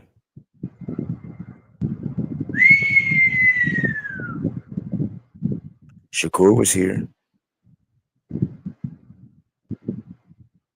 That man has supported you all the way for everything you have done, young I man. mean, he was at the Canelo fight. Stop. This team has given you an opportunity. I'm not gonna go there. Like I said, I'm gonna cook this shit later on this week. But y'all make excuses for Keyshawn and DB3 if y'all want to. They should have been there to me personally represent BNB. Yeah. Because Bud sure did clean up your mess. I'm just saying. Man, y'all reach out. I'll be going back live Wednesday. Go live Wednesday, and we calling the haters out. Blue Hustle, stay out of people's panels for the next 48 hours, please. If you do go on somebody's panel, though, sir. If you do go on somebody's panel, please let them know to come to Is Boxing to You if they really want some smoke. Okay? I'm just saying, you should have told them niggas, well, meet me at Is Boxing to You. And They packed that nigga out. They jumped that nigga. But other than that, man, one love to everybody, to the queens, Lisa Bells, to Jessica, to all the ones 402, Bills, Boot Camp, all my apostles, day ones, man. I love y'all. If I miss y'all, man, forgive me. Charges to my mind, not my heart. I gotta go, man. I gotta be up at 5:30 in the morning. I can't do a long panel. Cam, it's yours. All right, hit me in a minute. I'm about to shut this motherfucker down. Shit, But Blue no, probably on another panel right now, man. I haven't heard him in a hot minute. he over there arguing with somebody on another channel. Got this one muted, huh? Yeah. Man, no, I ain't over there. I just got cooked.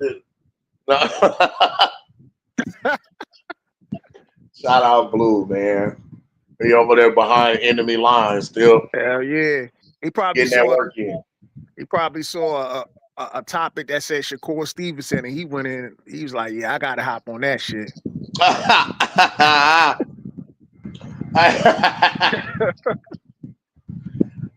gotta fuck with it, man. Man, Boy, man, that shit was hilarious, bro. I'm listening to that shit, man.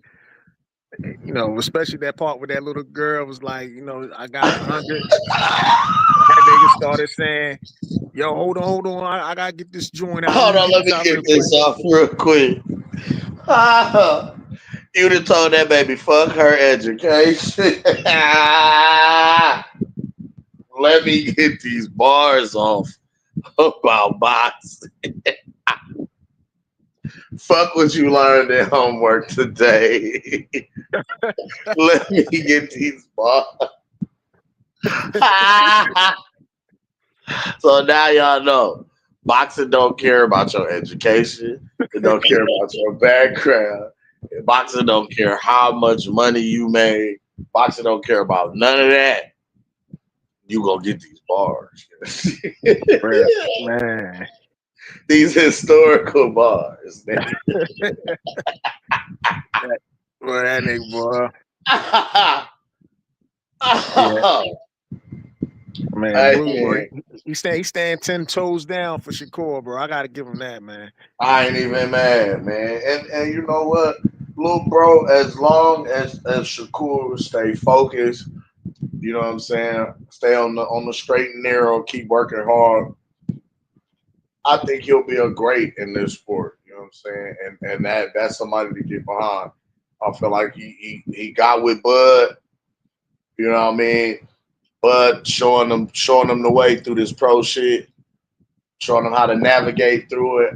And I think as long as he continues to stay on track, and I really feel like Shakur can do some great things in the sport for real. Like, so I think that's a good guy to get behind, pause.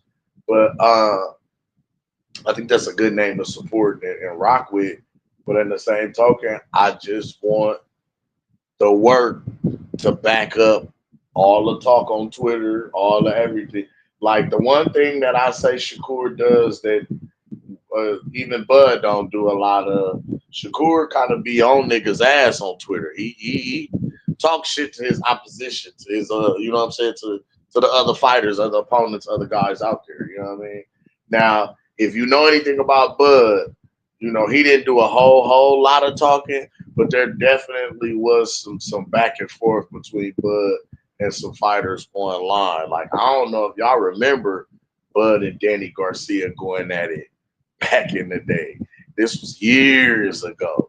You know what I mean? And like niggas always wanted to see that fight, but Danny went the other way. And every time we told people that Danny was avoiding Bud, they said we was lying. And now history proves that to be true, true, true. Danny did not want that smoke. But Shit, I think the whole PBC ain't want the smoke, man. I think Al mm-mm. was probably in they heads like yo, don't Bud is go bad big. for business over here right now. I told you Bud was going to single-handedly sink that entire PBC flagship model for what they were Mhm. doing and what they were trying to do as far as a business standpoint. They couldn't afford to lose that many active fighters and champions. That those were the money makers and the guys that was keeping the ship afloat. If I Yeah. let him near any one of these dudes, he gonna beat the shit out of them. They not gonna be the same fighter no more. And now I just lost all this money in behind making this Hollywood ass nigga look like he was the next big thing. You know what I mean? Let me at least get some money out this nigga and some fights and you know what I mean? He an active champion. So right now with all the active champions we got, look what we got, look what we got. Let us land some TV deals and some money over here. Then we can kind of see what's up. Let's see how long we can keep this shit going. Nigga, yeah, Mhm. that was he was Bud to PBC was a fox in the hen house. Yeah, they was hoping to sign his ass, man, but That when was he the did that thing. extension, Mm-hmm. once he did Mm-hmm. that extension, man, they done turned their backs on it. It's like, oh hell no. Nah. But see, but and I gotta and looking at overall, as much as I disliked how Bob Arum marketed Bud on the business level. I gotta say this though, Bud is a loyal motherfucker because let's keep it all the way funky. When Bud first went pro, coming off of the whole Olympic team bullshit, you know what I'm saying? A lot of fighting promotion companies was still active at the time. Floyd had the money team. Oscar had Golden Boy. Bob had Top Rank. Uh, uh, uh, uh, uh, who else? Jay Prince had his company. Roy had his company. You know what I'm saying? Everybody had a fucking promotional agency in the company. You feel me? Nobody was checking for Bud because Bud was from little bitty Omaha, Nebraska. You know what I'm saying? Omaha's not a huge market. It's not highly touted Hollywood. It's not deep in boxing. You know what I mean? Like, so it was like they really wasn't checking for cuz like that. And then the kind of negative stigma that they was kind of trying to stick on Bud with Bud, you know what I mean? Coming from the Olympic team, oh, he don't get along with his coaches. He, you know what I'm saying, fight with his teammates, this is that and the third kind of shit. It was like they were really trying to paint him as difficult to work with. You know what I mean? So the only person that signed him back then was Cameron Duncan. You know what I mean? Which Cameron Duncan really, the guys that was working with and for Cameron Duncan really wasn't. They really didn't like Bud like that. They wasn't fucking with Bud like that, but it was some money. You know what I mean? You get money off this nigga. You know what I mean? Man, if you notice, when he was signed to Cameron Duncan, they really tried to throw Bud to the wolves. They was throwing him in fights with that was like the Bradis Prescott shit. You know what I'm saying? Was taken on like 2 weeks notice for real. That was that was Cameron Duncan though. They was trying to kind of throw Bud to the wolves. But they didn't know that boy could fight his ass off like that. You understand what I'm saying?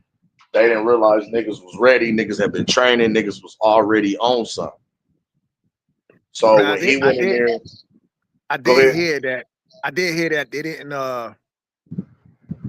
didn't really want to give him the Breeders Prescott fight because of his short notice, but Bud was like, nah, we take that fight. Mm-hmm. They did not. They didn't want him to fight him. They was like, well, fuck it. Here. He was like, nah, we'll take it. Come on, give it to me. We've been wanting this. We've been waiting for an opportunity. We've been waiting for a moment to show you niggas. This is what we got going on. They was like, here. You sure? Yeah, we got it. Come on. Went right in there and worked this boy. Worked that boy like a part-time and a full-time shift. Beat breaks off that man. And this was right after Bradis was being highly touted for knocking out Amir. Amir Khan, yeah. He knocked Amir Khan out in the first round. So it was like everybody was on Bradis' dick for that. He beat the shit out of Bradis. We laughed about it because we told niggas it was gonna happen. He's like, who is this nigga? Oh, this guy can fight.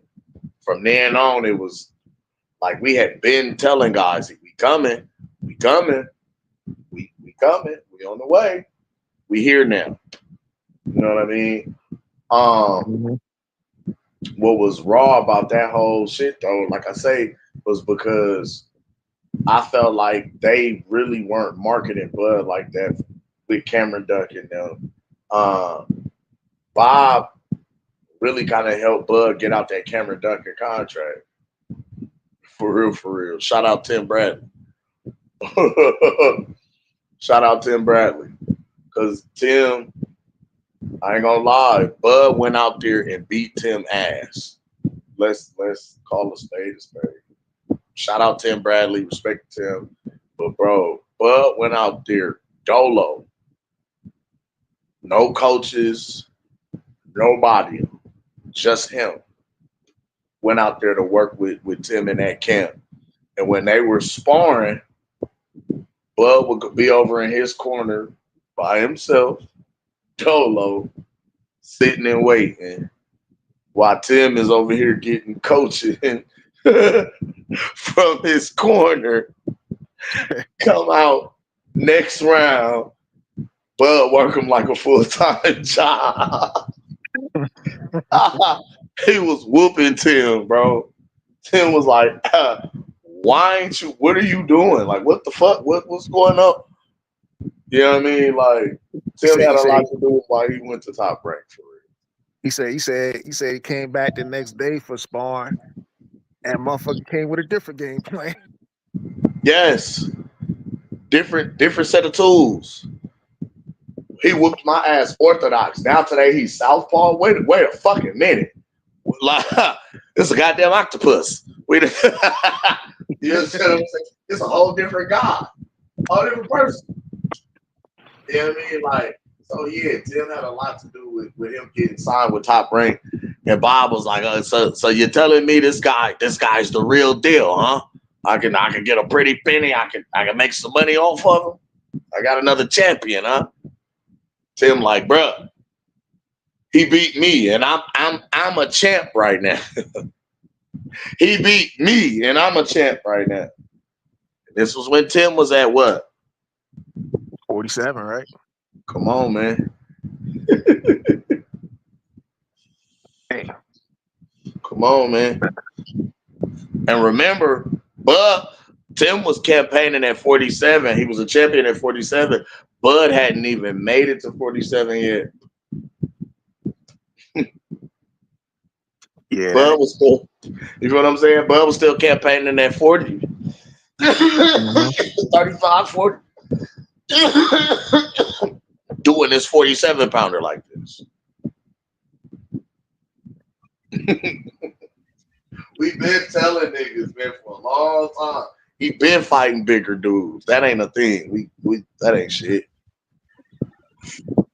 Nigga, in Omaha, we like fighting niggas that's larger than we are. It's a fair fight to me then. Like, the bigger they are, the harder they fall. It's so funny.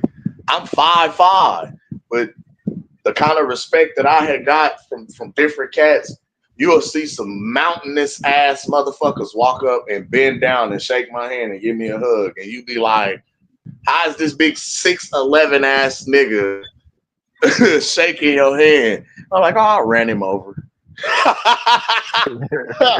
Ran him over. He wanted to play football. I ran him over. He became a center for Creighton. Like, he sent him to the basketball court. Kind of shit, you feel me? Oh yeah, knocked him out with his kids. You know, it's cool now. That's the homie now. You know what I mean? But respect. But yo, what's raw and I love about this shit, man, we've been calling it, we've been saying it, and now that it's here, motherfuckers can't do nothing but be like, man, them Omaha ass niggas be, man, all they do is gloat and talk shit. No, nigga, you gotta acknowledge this shit. Acknowledge us. Acknowledge us. What's good, man? Shit, I be in and out of work, man. I be trying to get my damn self in trouble, man. Y'all got to fuck with, y'all got to fucking with Blue, man. I had to stay on longer than I could, man. I see this. You talk about hustle, man. Yeah, hustle, man. Hustle, man. Pick up the pieces. Hey, with the little chihuahua, go. Oh man, he got a kazoo on the saxophone. Oh man, bro, I'm about to go watch some Martin. Pick up the pieces. Hey, that motherfucker Blue, I don't give a fuck. Blue gets around and he still be swinging that motherfucker, man. Fuck it. I'm taking one of you motherfuckers with me, man. Shit, his ass on another panel right now. His ass been quiet forever and shit. That motherfucker cool, boy. La Jessica said, then I thought about if Bud and Spence wanted the same fight at the time when Bud was signed to PBC and Errol was signed, when Bud was signed to Top Rank and Errol was signed to PBC. I'm sorry, blah, blah, blah. Right? Who would have got the fight first? You know What they got? What fight?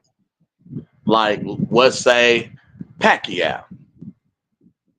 Oh well, Pacquiao who? he ain't want to fight Bud anyway. So It would have been Well, Spence. that's true. That's true. That's true. You know what I think, and I'm just freestyling off the top.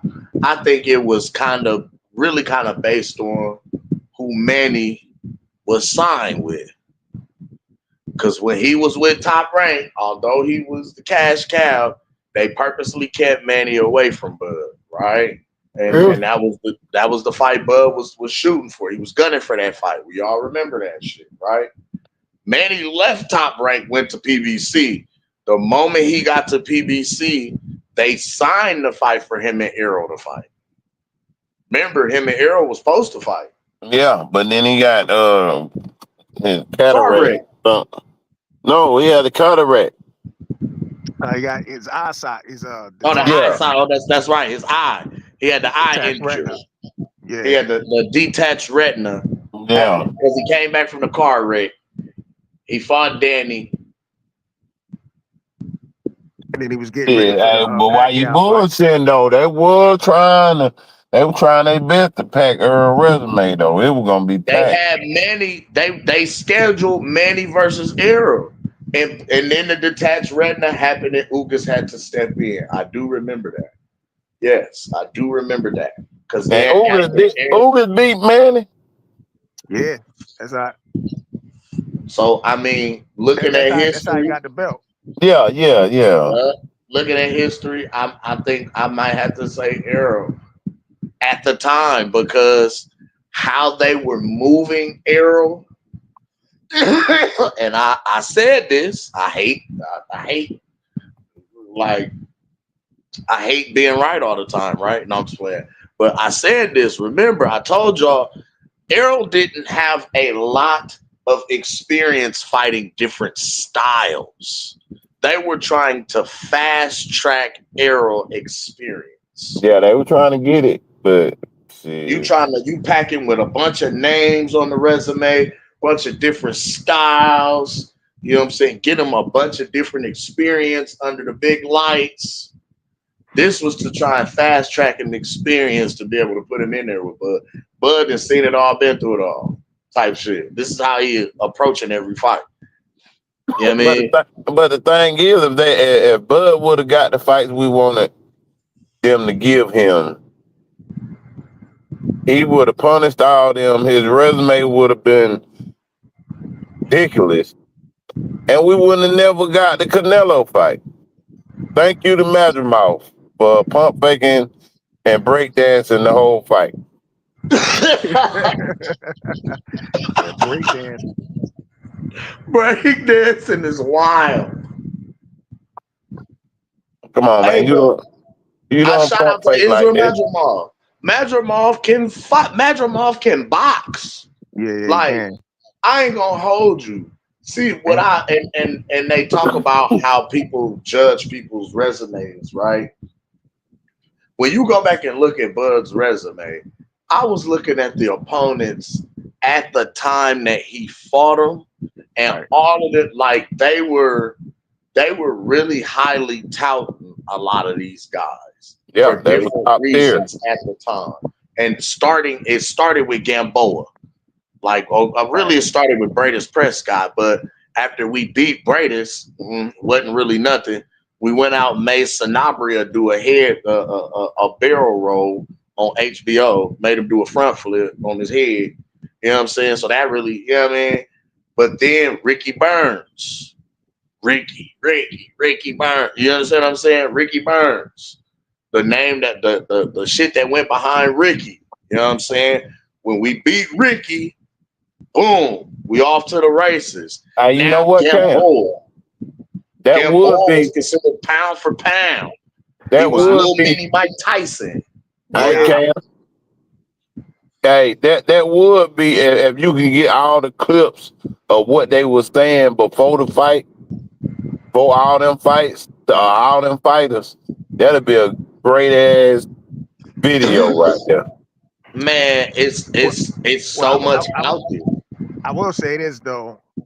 I became a Bud fan the minute he beat up fucking Gamboa, bro. Because at the time I was watching a massacre. You know what I'm saying? I was like, yo, who? Because Gamboa, that was my guy, bro. Mine too. And fucking when Bud like beat the shit out this motherfucker, man, I said, holy shit, bro. I was talking to my homies. I was like, yo, who the fuck is this dude? Like, I knew who he was, but I was like, yo, this motherfucker's like just ran through Gamboa, bro. And And what then was right, crazy about that was like after he beat Sanabria, he fought Andre Klimov, which Klimov was undefeated at the time, but nobody knew who he was. He beat him up. You know what I mean? Ricky Burns, we knew. Then it was yeah, Gamboa. Gamboa was big because remember you had 50 who was behind Paul's Gamboa yeah, at the time. yeah, 50 he was had all the backing him at the marketing. time. He had all the marketing. Yes. And that's when 50 was killing the marketing. Everything 50 was touching was gold. You got to remember 50 was fucking with Floyd. You know what I'm saying? Like on the boxing shit. So yeah, Gamboa marketing was A1. It was golden. It was nasty. But that man walked into a buzzsaw. Like they led Gamboa into a burning building. Yeah, he But got massacred. Outside of clipping Bud, you know what I'm saying? Or the first few rounds, he ran into a massacre. The minute that motherfucker got dropped, well, it was over from there, bro. and at the time, Gamboa was kid. They was calling him Mini Mike Tyson, and they was calling him pound for pound. And he was undefeated. Knocked him out, stopped him. Right? Who was next? Beltran. Beltran was a dog. Yeah, Beltran was a remember dog. he a lot of people thought he beat Ricky Burns and should have had that title. Yes, Beltran was a dog. He was tried, tested, proven. He was rugged. He came to fight every time the fuck out. We outboxed him, beat him up. Right? Thomas Delorme. They was on Delorme dick for being an Olympian. Crashed him. Derry Jean. Derry was just talking shit. Derry Jean came in talking big Yeah, shit, got crashed. made a Asked highlight that out of man. that dude. He humbled Derry Jean. Had told Dropped his him, Hey, Ken, ass you into the hear me? ropes. "Did you You hear get me, what you was Ken? looking for?" That's what. You hear me? Hey, y'all hear me? Yeah, yeah. Yeah, I can't hear one of them D units.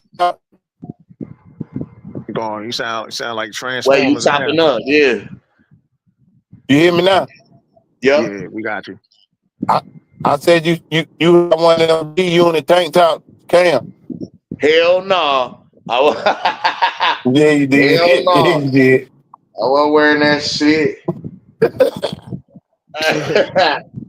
Oh, colorful ass shoulders and shit. Nah, I, I ain't out here with striped shoulders. Yeah, I'm cool. uh, That's who fucked else? up, man. That's fucked up. Then he beat up Yeah. on Hank Lundy.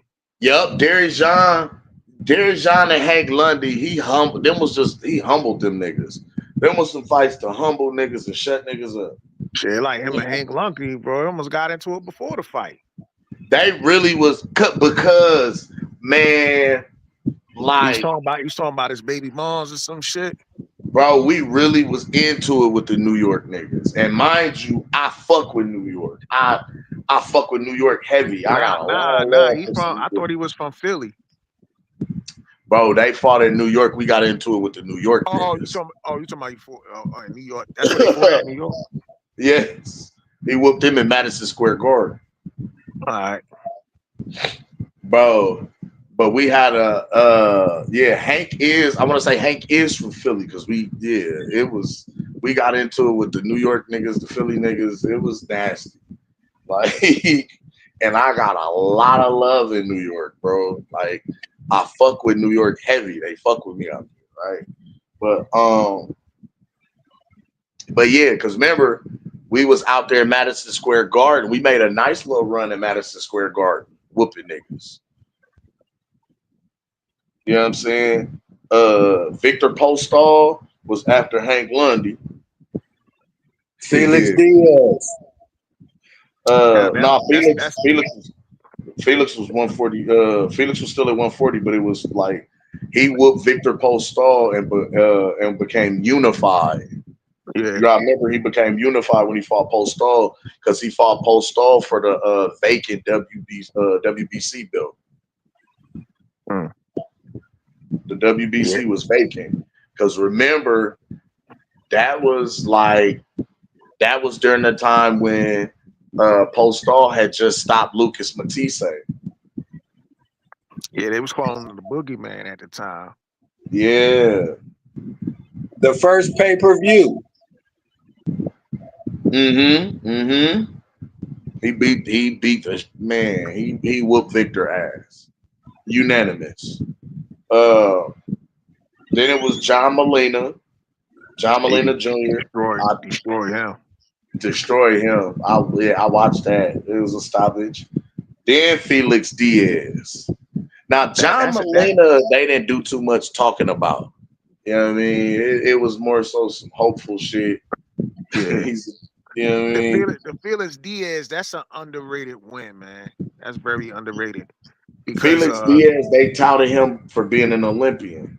Yeah, he was a gold medalist. Yes. So that's Hey, but you know what I remember about that though, bro? Hey, what I remember about it, they was asking Bomac about Felix Diaz, and Bomac said he don't bring nothing to the table. Boy, they got so hot. They like, who this motherfucker is? Think he from Omaha talking about who got to bring something to the table, bro. Yep. And then when he went out there and worked them, I'm like, well, damn. that was an Al Heyman fighter too, right? Yeah. That's probably why 147, boy. He came to 147. They said, hold up. Hey, and then another thing you gotta remember. Hey, and then another thing you gotta remember. Postile was a Freddie Rose fighter. So after Bud hurt Postile, he told Pacquiao, you don't want none of that smoke, bro.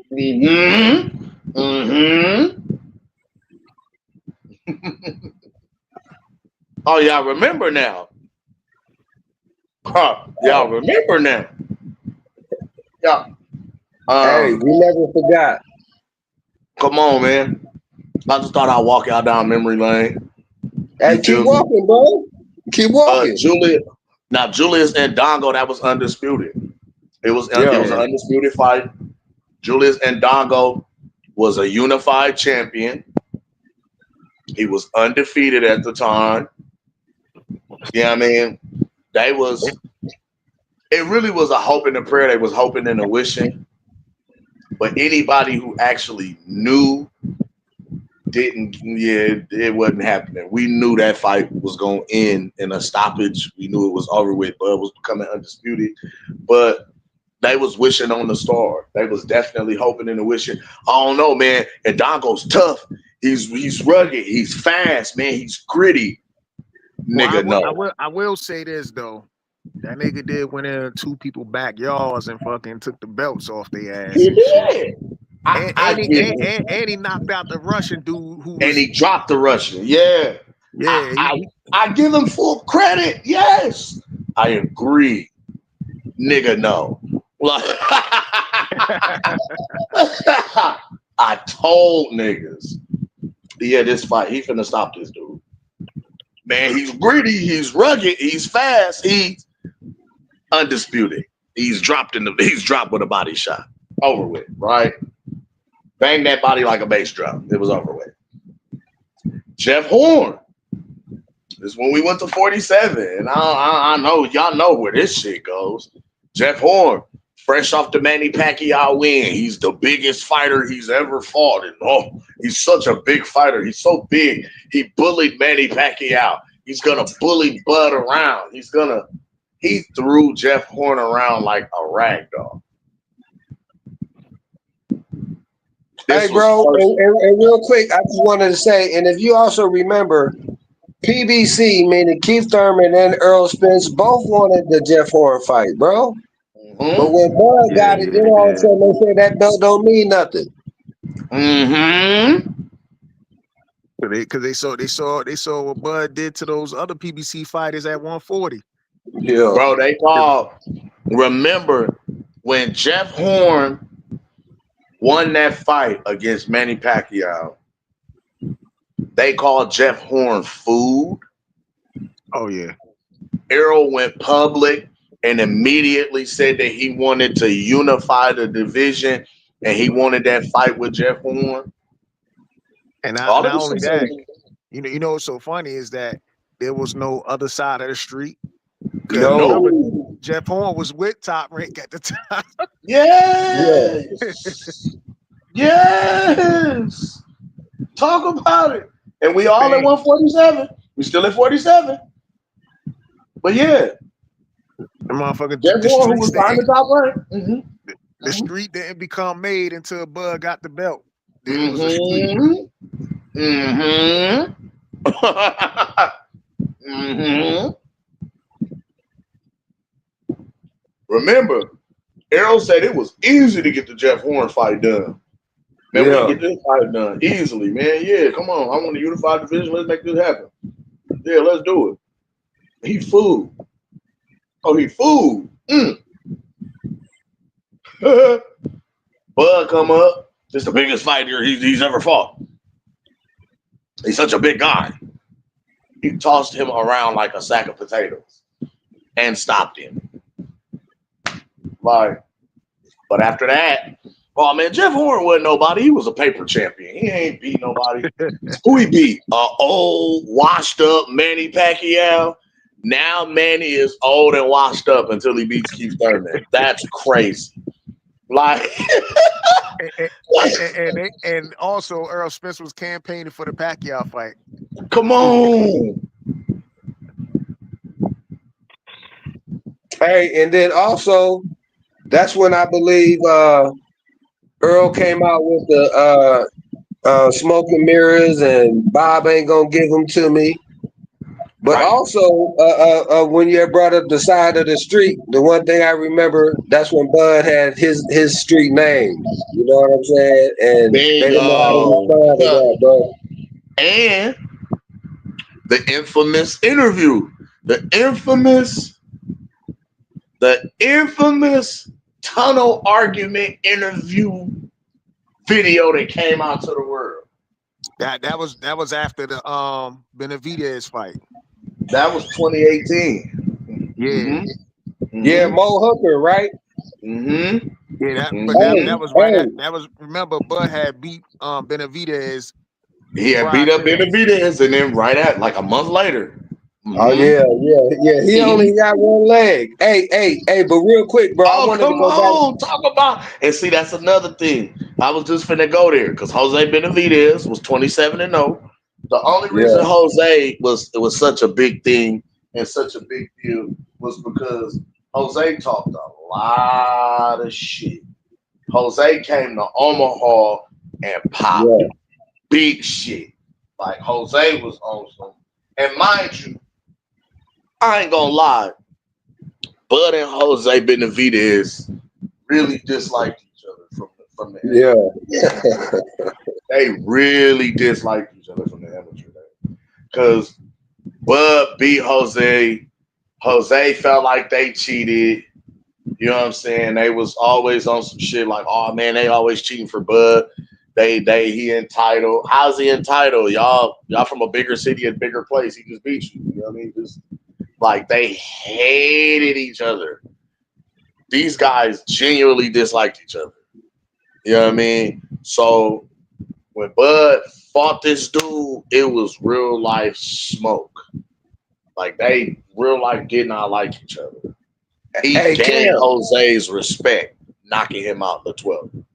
Hey Cam, but if you also remember before they made that fight, Jose had a fight with somebody and Bud was around there, and that's when he told him he better focus on his fight before he don't make it to his fight. He don't make it to his fight. Mm-hmm. Hey, Hey, but then also that's when Bud stepped to the alley and told Jose, "If you want some, follow me out here." And Let's go Jose outside stayed real with quick. his pack. On my stove. Hey, but Bud was marching to that door like, "Come on, man, let's go."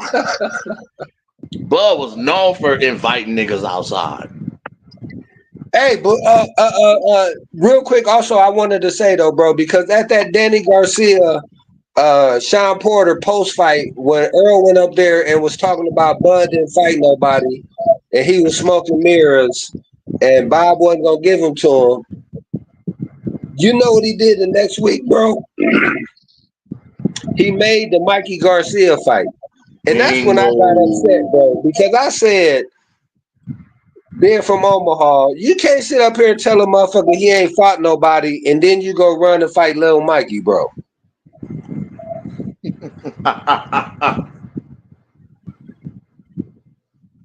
You'll never guess who was calling that out. So that's what I'm saying. All of this is just memory lane for us. We've been calling these niggas out for years. Focus to your fight for you not make it to your fight. I know what's going to happen come Saturday. Not gonna make it. You're not gonna make it to your fight. You a bitch. You a bitch. You a bitch. You a bitch. You a bitch. Andre, how does a fighter like Benavidez control his emotions in what's been a very emotional week?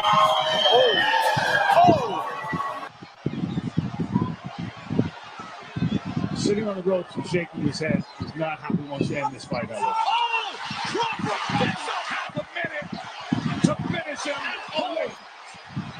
Is he the finisher they all expect him to be? He is. What a huge right hand as he has. He earned Jose respect with I that ain't got to fight. do too much talking. He earned Jose respect with that fight. Like he gained Jose respect with that fight. But all that happened with that, he gained Jose respect. Jose fuck with Bud now. He gained his respect with that fight. And we had to give our hats off because they came, they kept it 1,000. Motherfuckers talk. You know what I mean? Type shit. Now, what's so crazy about it is, because with that being literally one of the largest opponents and one of the largest welterweights in the division at the time, they still didn't, and he was undefeated. He was in camp with he was known for, you know what I'm saying, training and sparring and whooping niggas and all of that, even before getting shot, right? That's why he was supposed to be a problem in the division. It was supposed to be a problem at 47. But once we beat him, it was, he only had one leg, Benavidez. Then it was fight somebody, fight a more recognizable name in the welterweight division. Fight somebody like Amir Khan. Remember, and these is Keith Thurman words that I'm using still. Fight somebody like Amir Khan. We'll give you credit then. Fight somebody like Amir. Go out, stop Amir. But I didn't. Boxers Terrence Crawford put his WBO welterweight crown on the line against Amir Khan. With 5 rounds, Crawford set the tone. Then in the 6th, an accidental low blow halted the action. After a brief timeout, Khan's trainer, Virgil Hunter, signaled he wouldn't let Amir continue. The referee ruled a technical knockout, awarding Crawford the victory and a successful title defense. I gotta remember the way he dropped Amir early and was outboxing that man. Was outboxing that man from pillar to post. And if y'all remember, that was an early indicator because wasn't Amir outboxing Canelo before he got stopped? Oh yeah. Yeah, he was. Well, that's when Canelo started going to the body to try to slow down Amir and whatnot. Mm-hmm. Hey, bro, but also I don't think it was until this point when they started talking about uh like Bob saying how he could have built a house in Beverly Hills because he had to pay Amir Khan $7 million to fight Bud, bro. And if you remember, Danny Garcia had turned down a $3 million guaranteed offer to fight him. Mm-hmm. That's facts. Yeah, they had to overpay Amir Khan for that. So, like you said, put his name on a resume to be like, okay, there's somebody. Do y'all respect him? And then they like, of course not, because Yeah, why? they was British saying he was Prescott already chinny. did that. Danny Garcia Mm-hmm. already did that. Mm-hmm.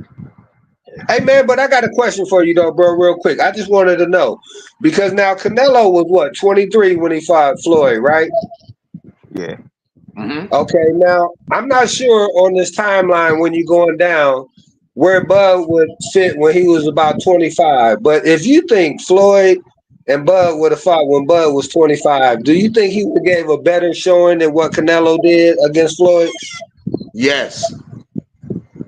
Absolutely, Yes. Hey, and then another one I got. When Floyd's last fight, or the one I consider his last fight against Berto, Mm-hmm. I felt Bud could have got that fight, or I think he could have beat Floyd at that time as well. So I think there's a couple opportunities, bro, when they paths could have crossed, but it didn't, man. But go ahead and resume, bro. Back, bro. I apologize, man. No, it's all good. I put it like this. In my opinion, toward especially where he was at the end of his toward the end of his career, Floyd definitely avoided fights with Terrence Crawford and Keith Thurman. Well, Sean Porter. I don't think Terrence Crawford was even on his radar at the time. No, he was not. No, he wasn't. Mm-mm. Floyd fought at 54. Bud's a 35, 40 fighter. Mm-mm. Yeah. I'm too big for him. Mm-mm. And like the Keith Thurman, I thought, yeah, he should have fought Keith Thurman and whatnot. But Floyd was capitalizing on a marketing aspect of it. Mm-hmm. He was money. Yeah, he was money. Yeah. I thought he could have made a lot of money with Keith Thurman. Keith Thurman would sell a fight. Keith would sell the fight, but Keith wasn't how can I say this? Being a unified champion, and Keith is a unified champion. Keith is a good fighter. Keith sells the fight. Keith talks his shit. He's good speaking, right? Mm-hmm. However, even with all of that, he still was not as big as he portrayed himself to be. In a sense that Keith was never a household name, in a sense that Keith wasn't big enough marketing wise to a Floyd Mayweather to even consider fighting from a money or a financial aspect. Does that make sense? You know what I'm saying? Like, Floyd got to be able to at least carry you. We don't really know who Keith is like that, unless you're a diehard boxing fan. You know what I mean? Like, at that time, I don't think Keith was putting butts in seats like that. Like, nah, he wasn't. He was still establishing his name. You know what I'm saying? Even after having that knockdown drag out with Porter, and you know what I'm saying, which that to me was a really big win, but what they for what he's done in the sport, that was like the win that they gave him the most credit for, or his most touted win, with Sean Porter in a close matchup. You feel me? Especially at that time. That to me wasn't enough to secure and market a Floyd Mayweather fight, especially when you done already got Floyd Canelo. Floyd, you know what I'm saying? Floyd then fought Canelo. Floyd then fought Manny. Floyd then fought Oscar De La Hoya. Keith Thurman don't come close to any of them Yeah, three names. What about Danny Garcia? But he's better. He's better than Andre Berto, though. You know what I'm saying? Yeah. Very much so. I agree. You're no. I'm not. I agree wholeheartedly. He's and probably was more popular.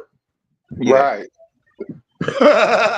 And Hey, probably but was he more won the popular. guaranteed win, though, huh? Man, what I mean, listen, if I'm going out 50-0 and I'm finna be a billionaire, I'm not trying to go out looking like a meme on my last day out. You fucking up the church's money, boy. Fuck you.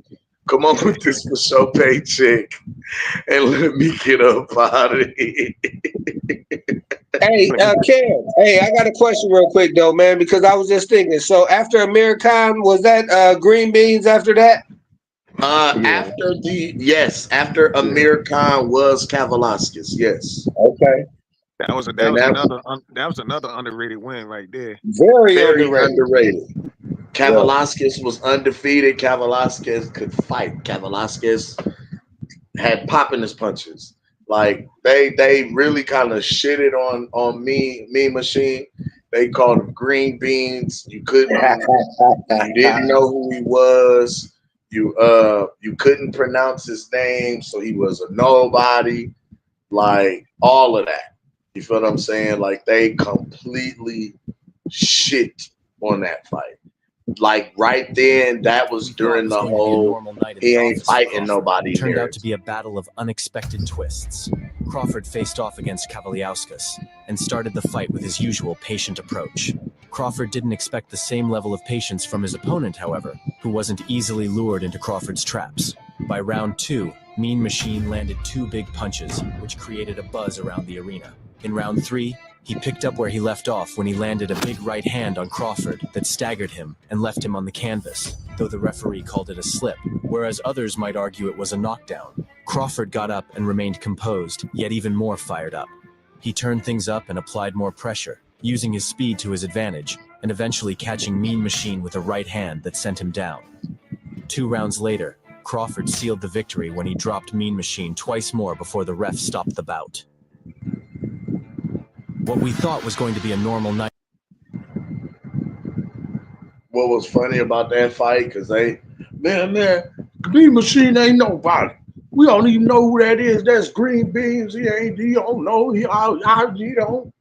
But after that fight, as much as he was nobody, they immediately start questioning Bud's defense. He got dropped by Mean Machine. He got dropped by green beans. He ain't got no defense. His chin is questionable. Remember when they called Bud Chinny?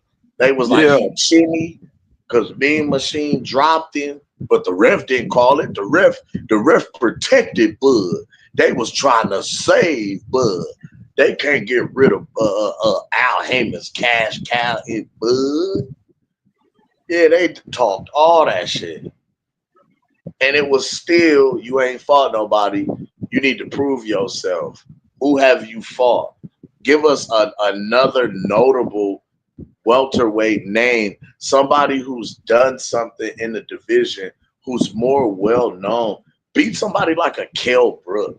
Show me, beat Kell Brook. If you could beat Kell Brook, who's one of the biggest welterweights in the division, one of the top welterweights at the time. Like, if you could beat a Kell Brook, I give you credit. I give you credit. I give you, you just do all that. You know what I'm saying? Keith Thurman's own words, yet again.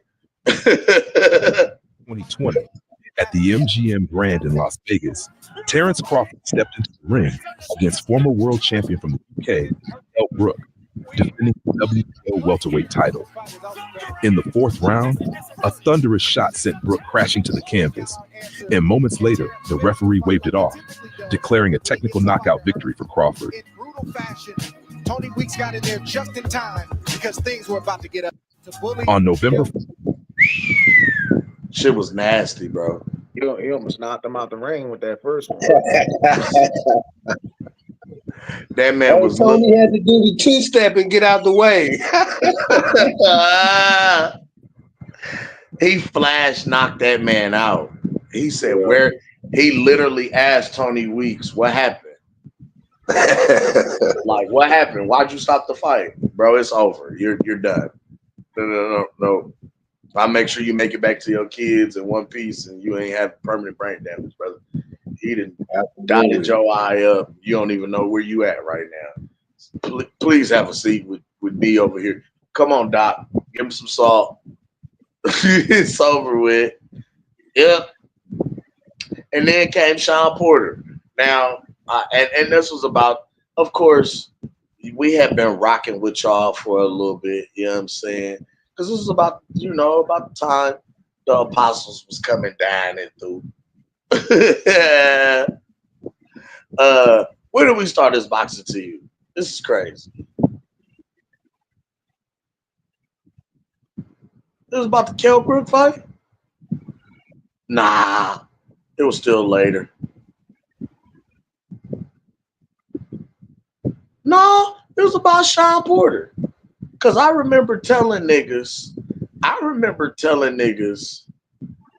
and I think this is still when we was going panel to panel, but I remember telling guys that Terrence Crawford was going to retire Sean Porter, and Sean Porter was going to become the next color commentary at and for PBC and Fox.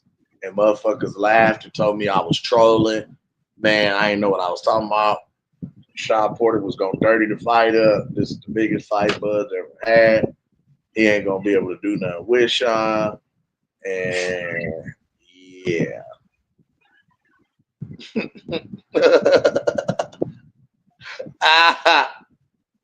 And shout out Sean Porter, because Sean Porter is a fighter, bro. He's a hell of a fighter. Hell a yeah. rugged fighter. You know what I mean? Like, I don't take nothing away from Sean. Honestly, Sean Porter had one of the like sturdiest fucking resumes at 47. Hey, bro, and for me, I always looked at it like this, right? Like you said, for the whole time, PBC was trolling Bud, right? Whether it was Danny Garcia, Keith Thurman, Earl Spence, Adrian Broner, they always talking shit. But then they go push Sean Porter out into the street to go handle their business. You know, we've been writing up checks. But Sean, go out there and go show them what we talking about. And Sean went out there because he a warrior, bro. He won. Even though them two is cool. Ring against the mandatory challenger, Sean Porter.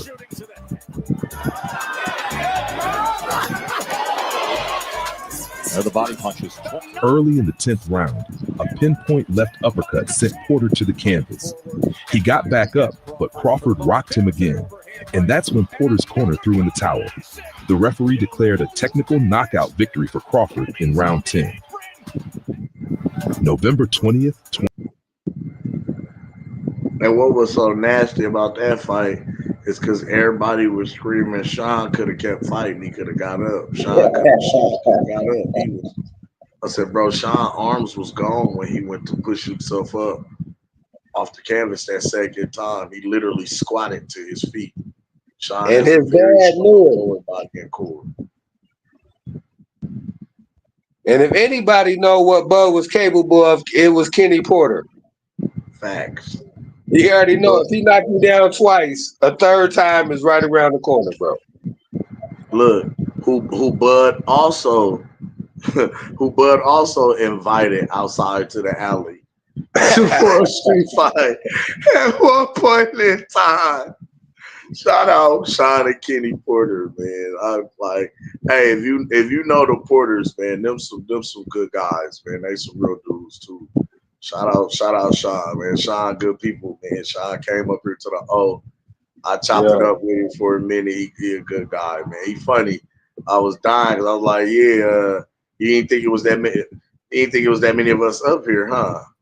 He was like, did I? Oh my, I didn't know y'all out here. Yeah, we here, bro. But yeah, Sean, good people, man. But it was funny. Hey, bro, and real quick, I just wanted to say what I also remembered about that story, bro, is that they was talking about Bud had his fist balled up. So they know he was doing more than just talking, though, you know? You know what I'm saying? Yeah, they like, unball your fist, bro. They like, bro, cause remember this Sean and Bud are friends. Yeah.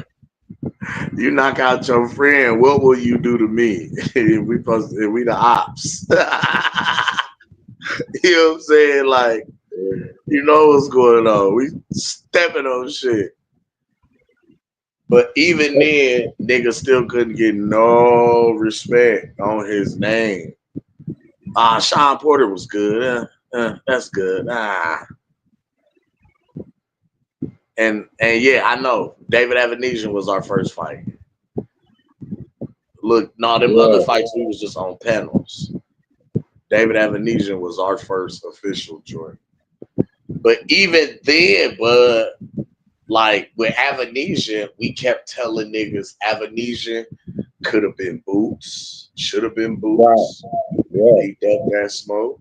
Remember, Virgil Ortiz was offered that fight multiple occasions and turned it down. Like, you know what I mean? Like we was telling guys this.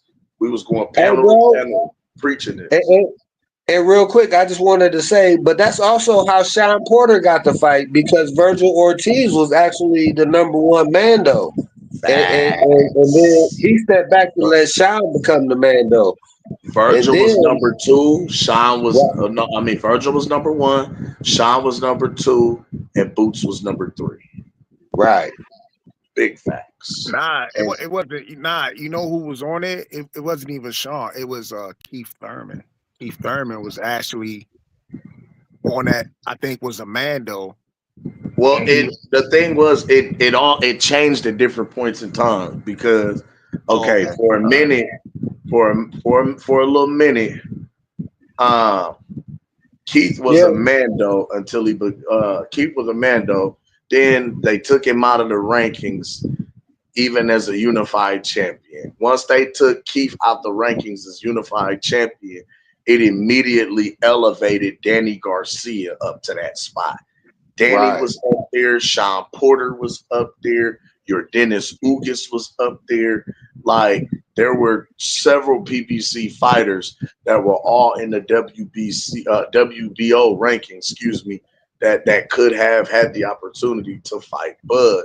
And all of them niggas hopped out that line and said they did not want that smoke.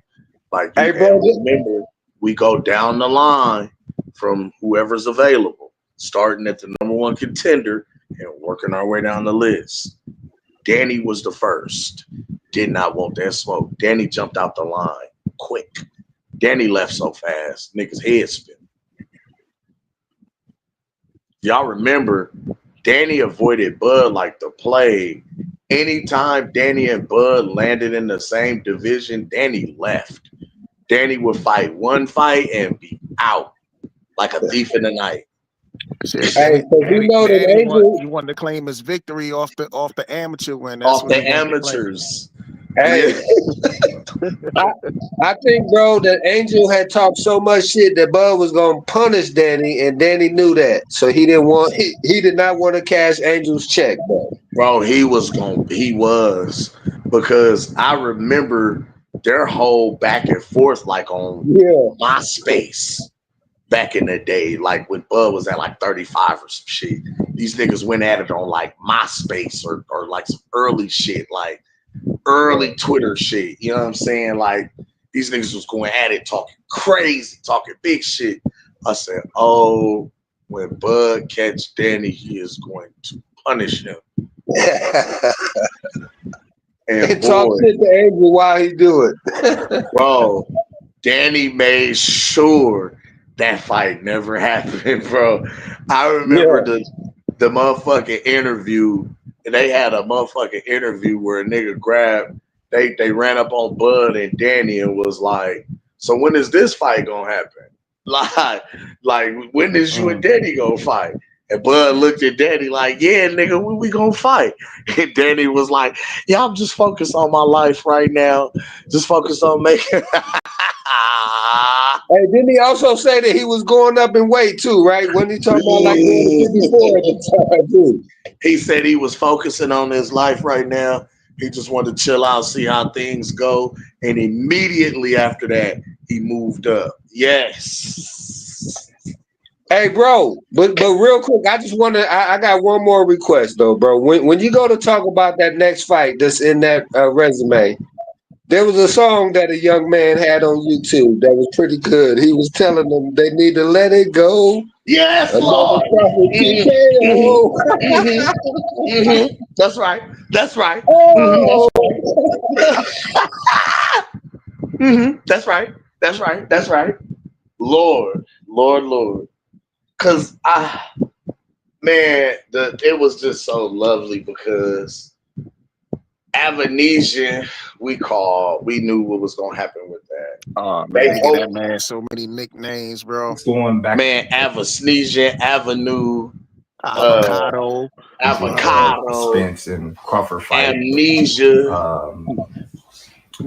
We didn't get a contract until August, and it was just kind of like a regular contract representing me, not affiliated with Team Crawford, have no whatsoever place in Team Crawford's stable, representing me in a contract which I have no nothing upon that I agreed to.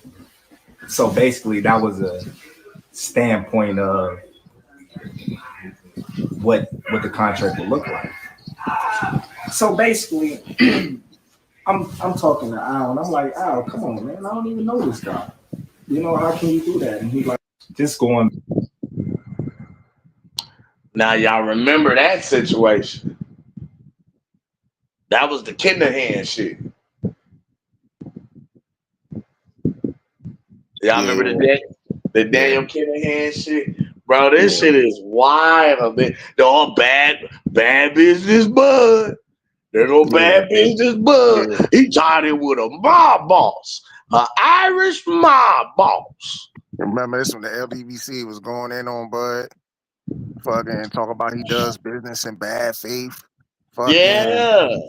Yeah, niggas had the fucking LeVar Burton shit. Something, calling that man Kunta. I said, oh man, bro. Top ranked Toby, bad business bud. I told you they did all they slandered this man name so every which way till Sunday. But it was crazy because David Avanesian, as much as they bitched about the David Avanesian fight, we told the world David Avanesian could have been Boots. Boots could have been David Avanesian. Like, hold up, stop the presses, bro. Didn't Boots fight Avanesian after Bud? For why? Like 2 years after the fact. 2 years. And then the fact of the matter, remember that whole camp gave Avanesian a nickname. And by the time Boots fought him, all of a sudden they forgot all the nicknames. He was a respectable fighter. Yeah. Huh. How ironic, huh? Yeah. Yeah. Because, see, remember, they tried to make a close comparison. They tried to make comparisons and opponents after Bud fought him in comparison to when Boots fought him and Virgil Ortiz. Because remember, Virgil Ortiz fought Mean Machine. They was like, man, Virgil Ortiz beat Mean Machine faster than Bud did. And we was like, but Virgil won't fight Bud. And Virgil was like, yeah, I want to fight Bud. Huh? Didn't they do that with Danny Garcia too? Man. Because Danny Garcia fought Jose, right? Like years later, though. Years later, at like 160, or no, it's like 154, but it was like it was like way down. It just is horrible. And the fight was nasty. It was nasty work. It was nasty business. But yes, they tried it with Danny. They tried it with Virgil. They tried it with Boots. They placed them with former Terrence Crawford opponents and then tried to compare those fights and how they looked and how they would go, and then tried to gauge the comparison in performances and tried to ultimately figure and total out how that would ultimately fare in Bud fighting against Errol Spence. And Hey, they bro. all came up with the fact that Errol would win still. Hey, check this out. And you just made me think of something because they also did the same stuff with Gamboa when it come to Tank. If you remember, and Haney, right? Haney Yes. fought Gamboa too, and they saying, "Oh, Yes. well, they beat him better than Bud did," or you know what I'm saying? Yes. Yes. Yes. Facts. Big facts. Yes. He got Father Time in the chokehold right now. His face, so he'll keep Crawford thinking. Oh, that scored as well. Success. In a fight against somebody like this. See a shot coming, thinking, oh, it ain't nothing. He's had some knockouts lately. In his counterpunch ability, he's letting the fight come to him and breaking down David Avenue. Power. We already know Crawford has staying power, so everyone knows he's tough, and this is an opportunity and keep himself in the mix.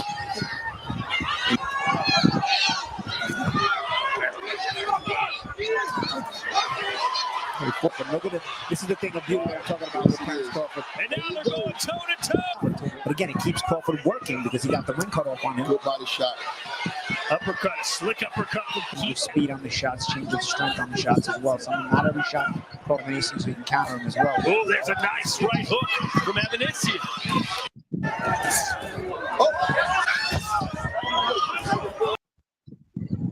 And we remember how that fight ended. We remember how that fight ended. Yeah, it's on one of my shorts. I had posted that ending.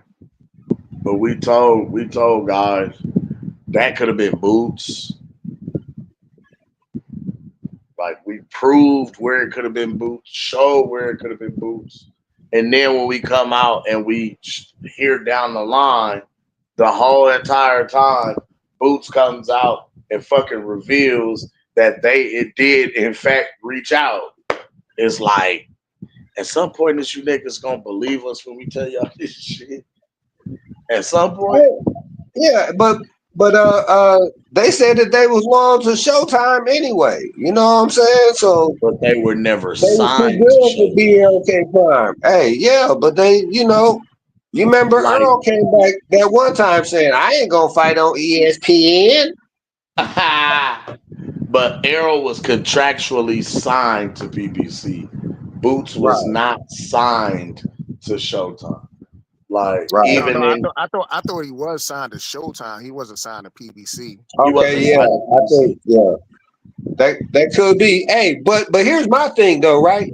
If you remember at the time, Bud was trying to negotiate the fight with Earl, and like he was just saying just a moment ago, they wasn't letting Bud have no play in the negotiation. So he said, "Forget that. I'm gonna go fight. I'll be sneezing, and I'm gonna spin the block and come back." And then that's when they respected him as a businessman, and they was able to make the fight. But my whole thing is, in saying that, I just wanted to say, because also with the trying to age Buzz out, trying to age Buzz out is what they was trying to do, where he basically was down to one fight a year. But if he wouldn't have got that I'd be sneezing fight, he wouldn't have had a fight that year. So he would have had a zero as far as making money being a boxer. But instead, he could go pick up a alleged $10 million bag, bro. Why not do that? Yeah. That was, and that essentially was kind of a PBC tactic, just like they freeze and shelf they fighters, is doing the same thing to the opposition. You know what I mean? Because if the biggest fight in boxing at the time was Bud versus Errol Spence, and if you can get it for undisputed, that makes it that much larger, that much bigger, that much more highly coveted and highly touted. You feel me?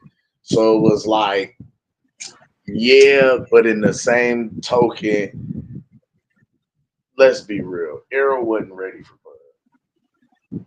Like, Like, I would have gave the fight. How can I say this? After all of these years, like, and I hate how history played out, but I wish Errol would have never got into the car wreck.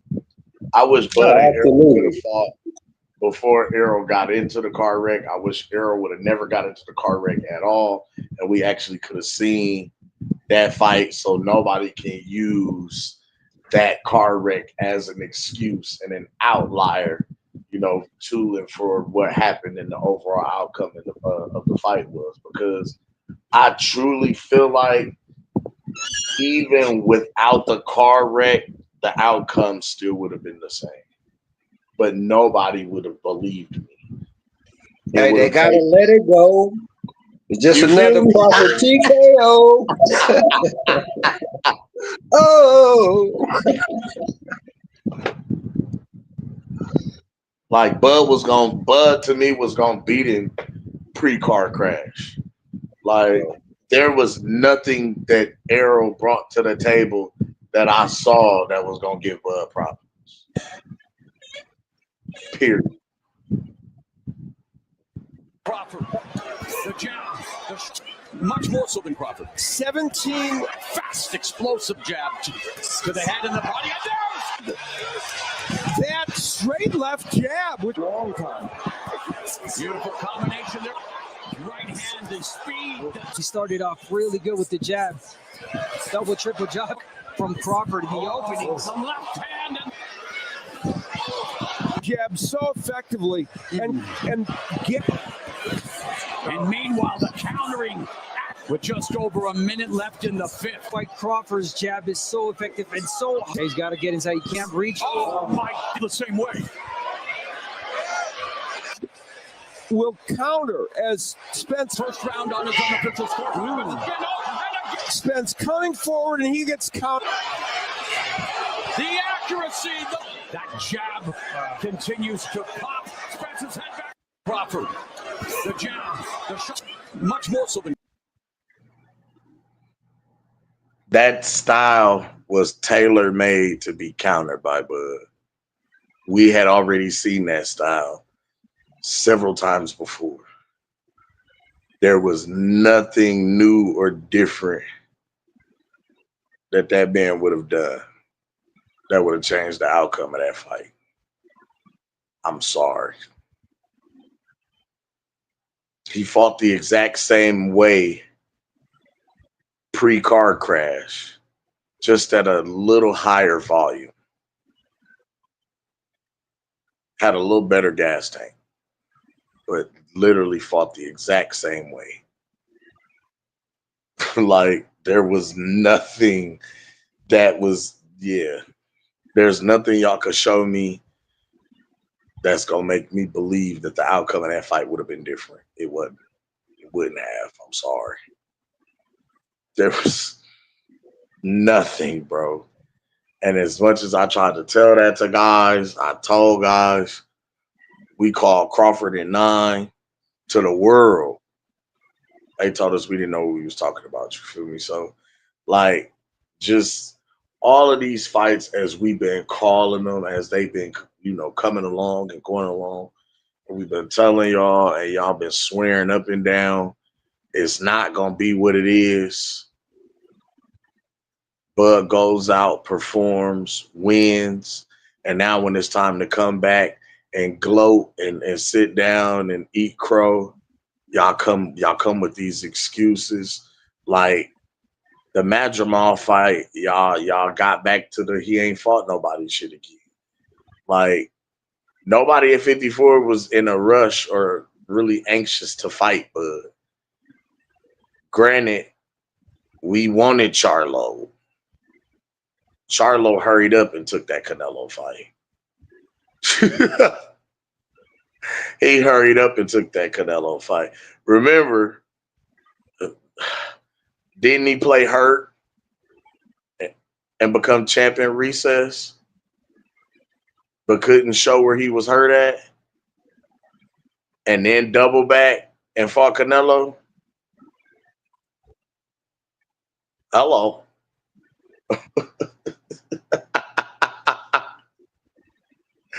We fought Madrimov, bro.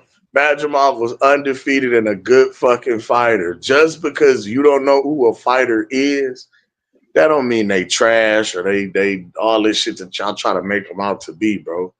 Madrimov was a hell of a fighter. Oh, nice uppercut from landing it. And we watched him. Good body shot. We can see Madrimov even at this point still being patient. Right on the button for Bud Crawford. We watched Top him. Madrimov coming. Eastern Europe. We took away his best weapon. Madrimov start doing some All of Madrimov's work came from off of his jab. Good right there from He took that away. Would have been better for the straight right. That was a right hand downstairs, and he doubled up that left hook. Hasn't been switching much. Sergio has a right hand. Ooh, good shot. He overextended himself, and Crawford. He wants to apply power. Let's step back. Caught him coming.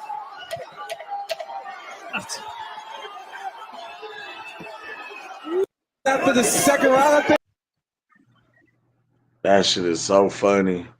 We washed Madrimov, baptized him, put him in the waters of Lake Minnetonka. Bro, y'all gonna get that man his respect, man. Y'all gotta stop just hating, dog. He did everything y'all asked him to do in the ring. Hell, even outside of the ring, and y'all still make up excuses, lie, try to demonize his name, and now the police even tried to take my dog out the game. Y'all have got to stop this. This man has done everything legally. He didn't do what y'all asked him to do. In the ring, he asked y'all to he didn't did it. Like, y'all said Canelo was going to stop this man. Y'all said Canelo was going to break his ribs, knock him out. He wouldn't be able to take Canelo's power. He wouldn't be able to deal with the size. He wouldn't be able to deal with the weight gain because 168 is just too much weight for him. He's a 47 fighter. How would he feel fighting at 68 for that long in 12 rounds? Yakking, smackety. And look what the fuck happened, people. History. Acknowledge this.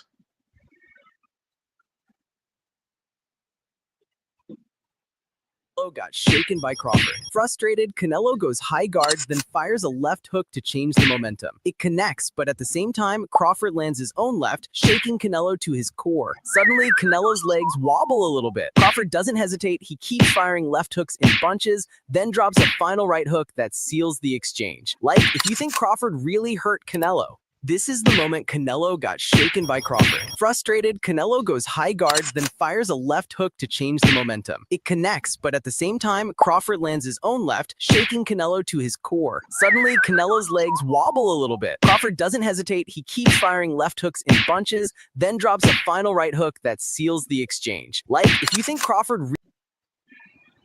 Hey, and after that here come the headbutt, right? Bud start putting them paws on him. Exactly. The headbutt, the leg trip, the low blow. Like, come on, man. Y'all, come on, man. So, hey, bro, and another thing I wanted to say, because one phrase that they were saying so much before the fight, didn't nobody ask for this fight? But what you said, it's history. The third biggest fight ever. But hey, wait. Bro. Hold on. I gotta throw this in there though. What's crazy about is nobody asked for this fight. The people that say that are the same fucking people who were fucking slobbering over the possibility of Errol Spence versus Canelo Alvarez. So y'all remember when they was talking about making the Spence versus Canelo fight, right? Oh, absolutely. So I couldn't fight Canelo again. I mean, Especially Y'all after gonna put Errol? Charlo. They thought after Charlo got in there and ran, none of them could go up there and do that. I was like, all Bud gonna do is get in there and run. You see how Charlo did. I said, bro, Charlo didn't come to fight. Charlo came to survive. No, yeah, Charlo yeah, came to no, get no, no. paid and make Listen, it to the 12th round to say he made it to the 12th round. He did hey, not. I think that there was something that Bernie said. They came to fight, but Bud came to win. You know what I'm saying? Bingo. Yeah. You know, I want to speak to you Earl for just a moment. You know, you seem to think that after July 29th, after listening to y'all spread propaganda for 5 years, you seem to think July 29th was a fluke.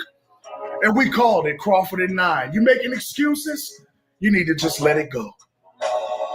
Looking back over the years, these niggas shedding some tears. Told myself time and time again, Errol Spence is gonna win. Through all the fuss and the fighting, debating and lying, now I'm sitting here crying. Cause when Spence got dropped in the ninth and now Budden changed my mind. I think I better let it go. Looks like another Bud TKO. Oh, I think I better let it go. Let it go, EJ. Looks like another Bud TKO.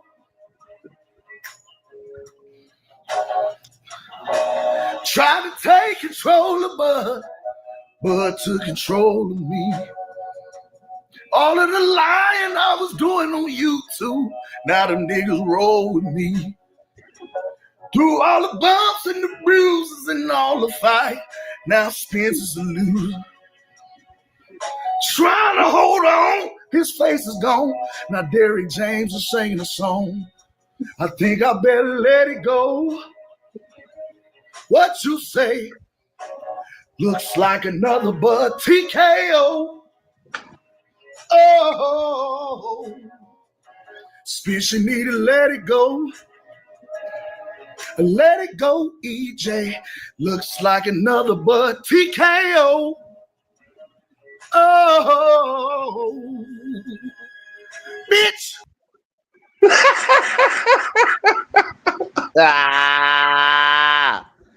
Tell them boys put some respect on the motherfucking champ, dog. Put some respect on North Omaha. 402, stand the fuck up. It's our time. We did it, baby. We made history. We shook up the motherfucking world 2 times, 3 times undisputed, nigga. 3 times. We shook up the world twice because 2 of these 3 times, you niggas didn't believe we was going to do it. Y'all didn't think we was going to do it. Y'all said we wasn't going to do it, and we did it. Shut y'all ass up twice, right? You feel me? Thrice, because we said it. You know what I'm saying? We knew Ndongo wasn't going to have nothing coming, and we did that. But y'all said Errol was going to beat us. Y'all said Errol was going to snatch his eye. He was going to snatch his ribs. He was the body snatcher. He was going to beat Bud. He was too big. Bud couldn't do nothing with his jab. Y'all said if Kell Brook could land chocolate brownies on Bud and almost swell Bud eye shut, then Errol Spence's jab is gonna make Bud's eye look like your Dennis Ugas. He is the eye snatcher. He is the body snatcher. He is going to just demolish Terrence Crawford. And we told y'all Crawford in 9. And y'all said, y'all don't know shit about boxing. Y'all don't know what y'all talking about. Y'all just some Omaha ass fanboys. Y'all just be talking shit. Y'all some dick riding ass niggas. Y'all just dick ride Bud. Y'all in a cult. Y'all little ass Omaha niggas. Ain't nothing there Omaha but Bud and the Cornhuskers. And you niggas don't know shit about boxing. Acknowledge us. Crawford in 9 made a lot of money off that too. Acknowledge us. We ain't seen Errol since that fight. 2 different eye surgeries? Nah. Acknowledge us.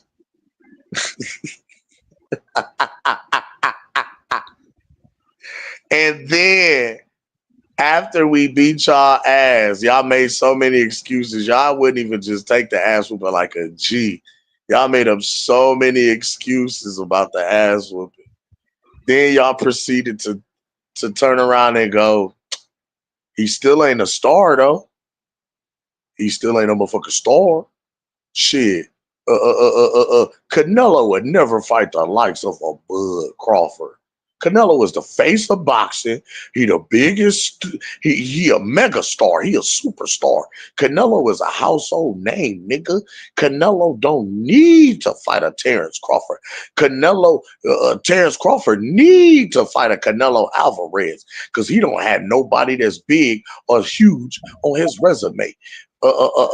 Canelo did everything there is to do in the sport of boxing. He is the man. He got a country behind him. He is rich. He got bitches. He got money. He got the cartel to release his brother. Canelo is the motherfucking man. And Terrence Crawford just ain't nobody. He ain't nobody at all. He do bad business. He don't sell. His pay-per-view only did 140,000. He only Tank Davis do more pay-per-views in his sleep. Errol Spence is the biggest star. Errol Spence is the A side.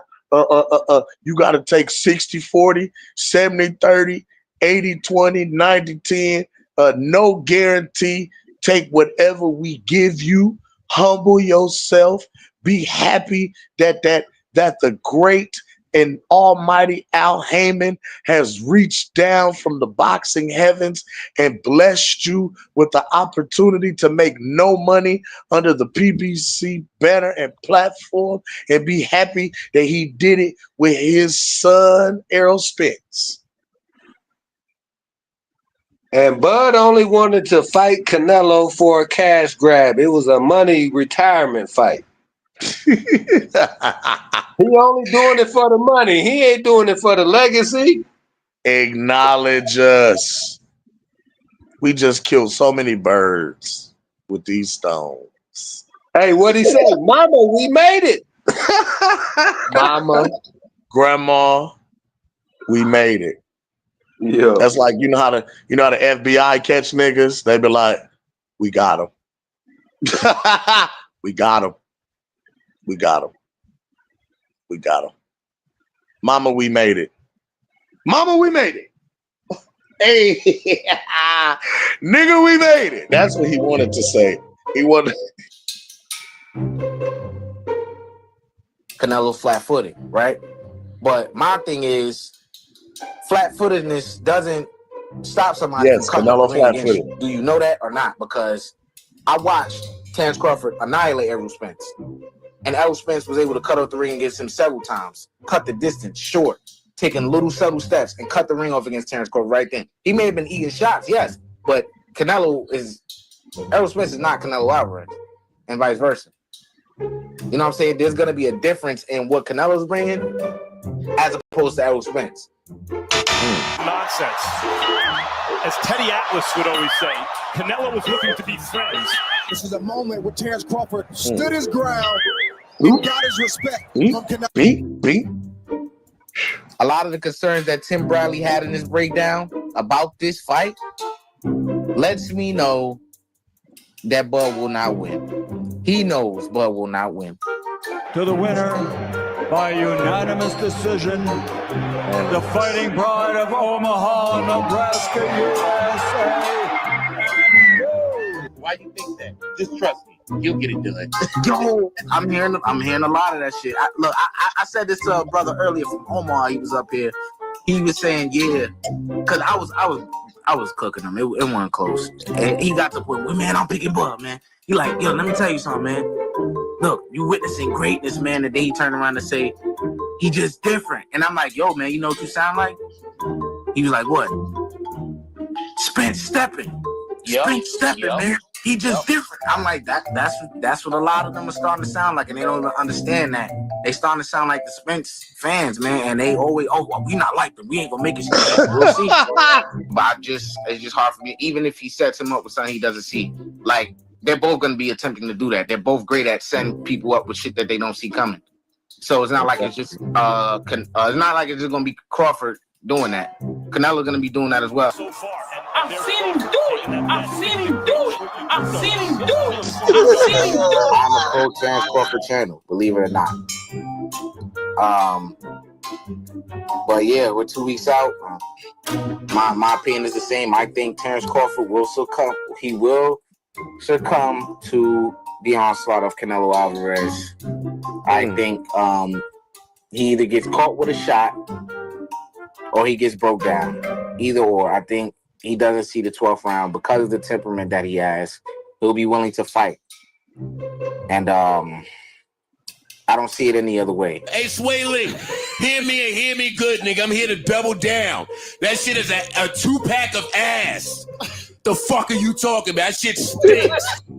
It's just no path to a real victory. I see. You know, the only way that Bud wins this is if he's dominant, and I don't think he's gonna have a dominant performance in this fight. I think he's gonna struggle quite a bit. You know. Fuck you, hating ass nigga. Don't nobody give a fuck with your dumb ass thing. Give me this motherfucker. Get your ass up out of here, yo, hook ass nigga. Sorry, pussy ass nigga. Fuck up out of here with that bullshit. Yes. How exactly is Terrence going to nullify somebody's power, bro? Who power did he take away? Everybody. Who did he take away? I need to know this. And what power puncher did he fight of the magnitude of Canelo that he took their power away? Canelo's everybody. So far, it's been with force, but it's been blocked. With both of these fights, his punch resistance at this weight has been impressive because Canelo has nailed him, and Canelo is a puncher. You think this guy's gonna just box for 12 rounds and have this amazing cardio? His cardio is gonna be I promise you, his cardio is gonna be the worst we've ever seen at 168. That's something I suspected. This is not this is not a way he's even used to. See, I expected all of this shit that we've never seen, bro. At 154, he was huffing and puffing, bro. That thing at 168 for the first time, he not gonna huff and puff.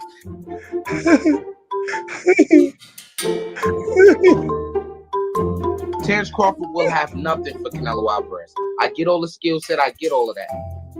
Some people think he may even go out on the shield.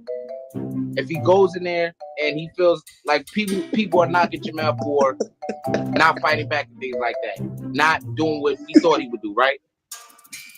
Because he didn't want to get laid out. Now, if we're all saying, Terrence Crawford won't fight like that, he's gonna put hands on Canelo and all this, then his chances of getting knocked out are higher. You guys clearly don't understand. You clearly don't understand. But it's not gonna go in the fight with Canelo Alvarez. Y'all watching that shit again? Press the 168 and come out of that fight unscathed. Because people feel that power, put their hands in their pockets. I've seen it too many times with Canelo, bro. People saying Bud not gonna do the same thing. Okay. That shit will cost him. It is only a matter of time in that fight. A matter of time. He is 12 too rounds. little to beat Canelo Alvarez. I hate to say it that way. I hate to categorize it that way, but it's just what it is.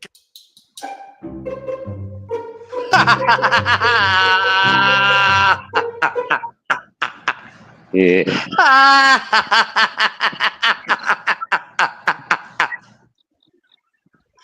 Acknowledge us, nigga.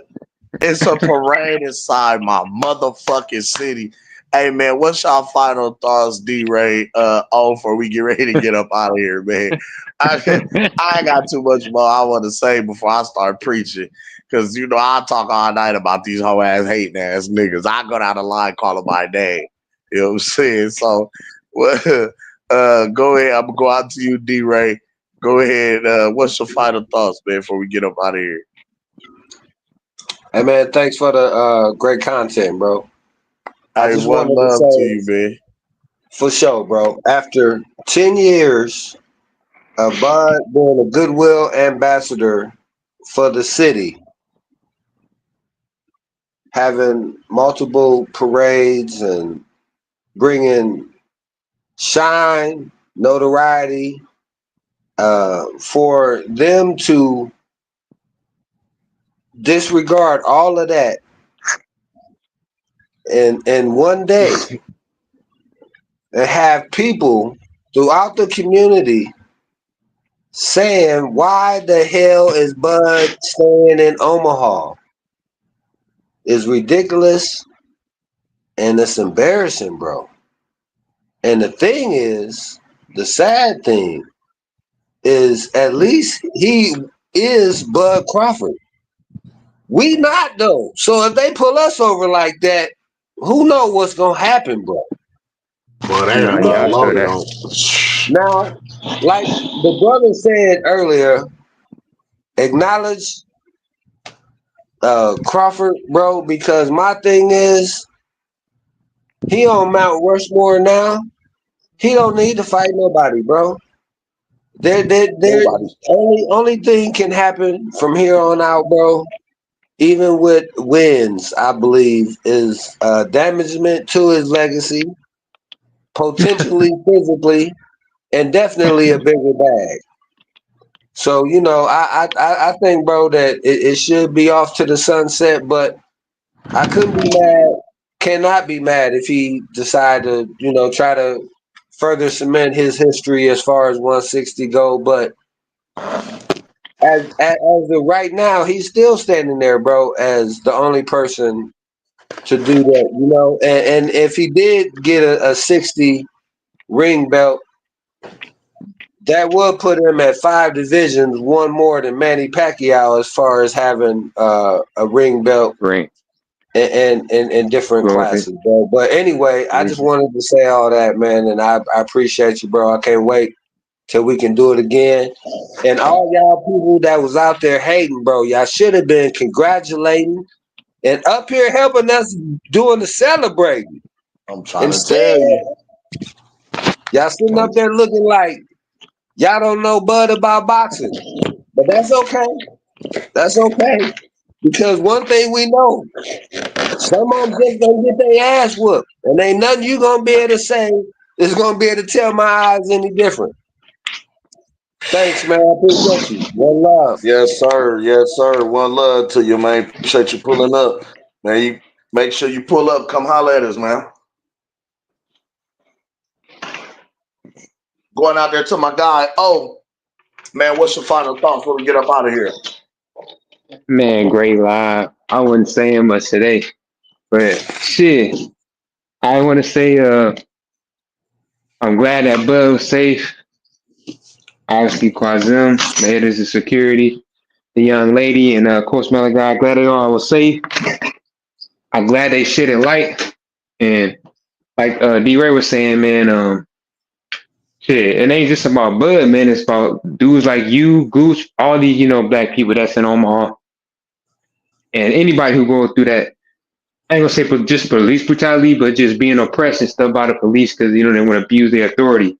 So all that got to be acknowledged. And I'm glad it's being touched on because shit, it ain't only about Bud, you know, because that, like, you know, like you guys said, that could happen to anybody, like, as we speak. So I'm glad that it's getting some light, you know. I want to say shit. Hey man, hopefully Bud can go for 4, man. I'm gonna put it out there. Hopefully he can go for 4-time undisputed. 5-time menu before he get out the game. Hopefully I'm there to see it one day too. I come to a fight live, and then that's it for me, man. Great live though. Great panel as usual. Hey man, appreciate you pulling up, man. One love to you. Yep. You know you're always welcome, man. Come holler at us. Absolutely. Yes, sir. Appreciate you, man. Appreciate you. Yep. Hey, before we get up out of here, I want to say one love to everybody that pulled up today. Thank y'all for coming through, man. You already know it ain't no us without y'all. Make sure y'all hit the like and subscribe. Peace to everybody that stopped through, man. One love to the whole panel that pulled up. One love to the whole playback gang. You know, we rocks with your playback. Who else, man? Shout out to the pastor, man. Shout out to Boom Boom, man. Shout out to Big J, man. Appreciate y'all pulling up today, man. Listen, I'm just so excited, man. I'm so happy for my dog, man. Y'all understand, coming from Omaha, this shit it's been a long time coming. So I appreciate all of this shit. I love it. You know what I'm saying? Happy birthday, champ. You know what I mean? Congratulations once again. We love you. We appreciate you. You know what I'm saying? Keep doing what you're doing. Keep inspiring the youth. You know what I'm saying? Keep rocking out. You know what I mean? Keep repping for the city, because we damn sure gonna keep repping. You know what I'm saying? And we standing behind you 10 toes, my boy. So you already know it ain't nothing but love. Respect over this way. Salute. One love to every last one of y'all. Hey, again, I want to send prayers and condolences to everybody that was involved. You know what I'm saying? Big shout out to my brother Kasim. You know what I'm saying? Coach Malachi, the other young lady. You know what I'm saying? The family friend, champ. You know what I mean? Glad everybody made it home safely. God bless y'all. We love y'all. You know what I'm saying? We out this thing, man. Peace. 38. 38. It's a blessing. Hey, listen, I appreciate all y'all for coming out, celebrating with me, from the parade to the party to everything. You know what I mean? Even though I know a lot of y'all, some of y'all, ain't fake as fuck. You know what I mean? Even though I know a lot of y'all, some of y'all, ain't fake as fuck. You know what I mean? Even though I know a lot of y'all, some of y'all, ain't fake as fuck. But I love y'all too, though, because y'all fake behind my back, not in my face. Oh, my. We're going to celebrate. We're going to have a celebration. And it's a new day. We're going to forgive, but we definitely not going to forget. So after they do whatever they're going to do, I want to take it back to the old school. And y'all know what we used to put on the flyers, what we used to say, no wallflowers. So if you can't dance, get your ass off my dancing floor. If you're scared, get your ass off my dancing floor. I want to see somebody, you know what I mean, having fun.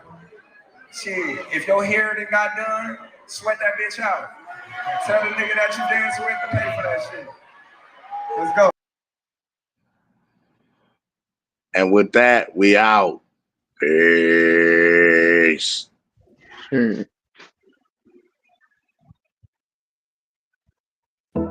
It's the Goose to you, Mr. Goose to you. And I'm with my guys, Sugar J the Wise One and Kim the Baptist. Yes, and we are the apostles of the youth boxing community. And we're bringing It's Boxing to You. It's the apostles and we come to lay of hands. Half step, weave the jab, uppercut, pick up your mans. It's Pastor Gucci Cam, Sugar J the Wise Man. We bring them to the light, make these haters understand. Northside is where I stand. Nebraska, that's the land. We cancels out the jab from a southpaw stance. We beat the competition, knock it out with either hand. And we drop the link, so come and kick it with your fam. And we drop receipts, so keep your sources on hand. If you can't confirm that this facts, you spread propaganda. Make sure you hit the like when you subscribe to the channel. One love to the playback gang and the panel. It's boxing to you. It's boxing to you. It's boxing to you. It's boxing to you. It's boxing to you. Represent the 402. Being Team Crawford, that's what we do. It's boxing to you. It's boxing to you. It's boxing to you. It's boxing to you. What it do? Represent that 402. Team Crawford, B&B, yeah, that's what we do. Y'all know who it is. It's the Goose to you. Mr. Goose to you. They said we weren't gonna do it, Cam. They said we weren't gonna last in this bitch, but we here. The apostles of the YouTube boxing community. We laying hands on their ass. Y'all see what it is. We got young Sugar J, the switch hitter from B&B, coming out 2023.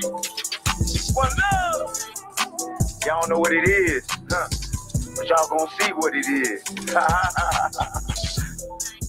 Mr. Gucci, you, Kevin the Baptist, Sugar J the Wise One, we are the apostles of the YouTube boxing community.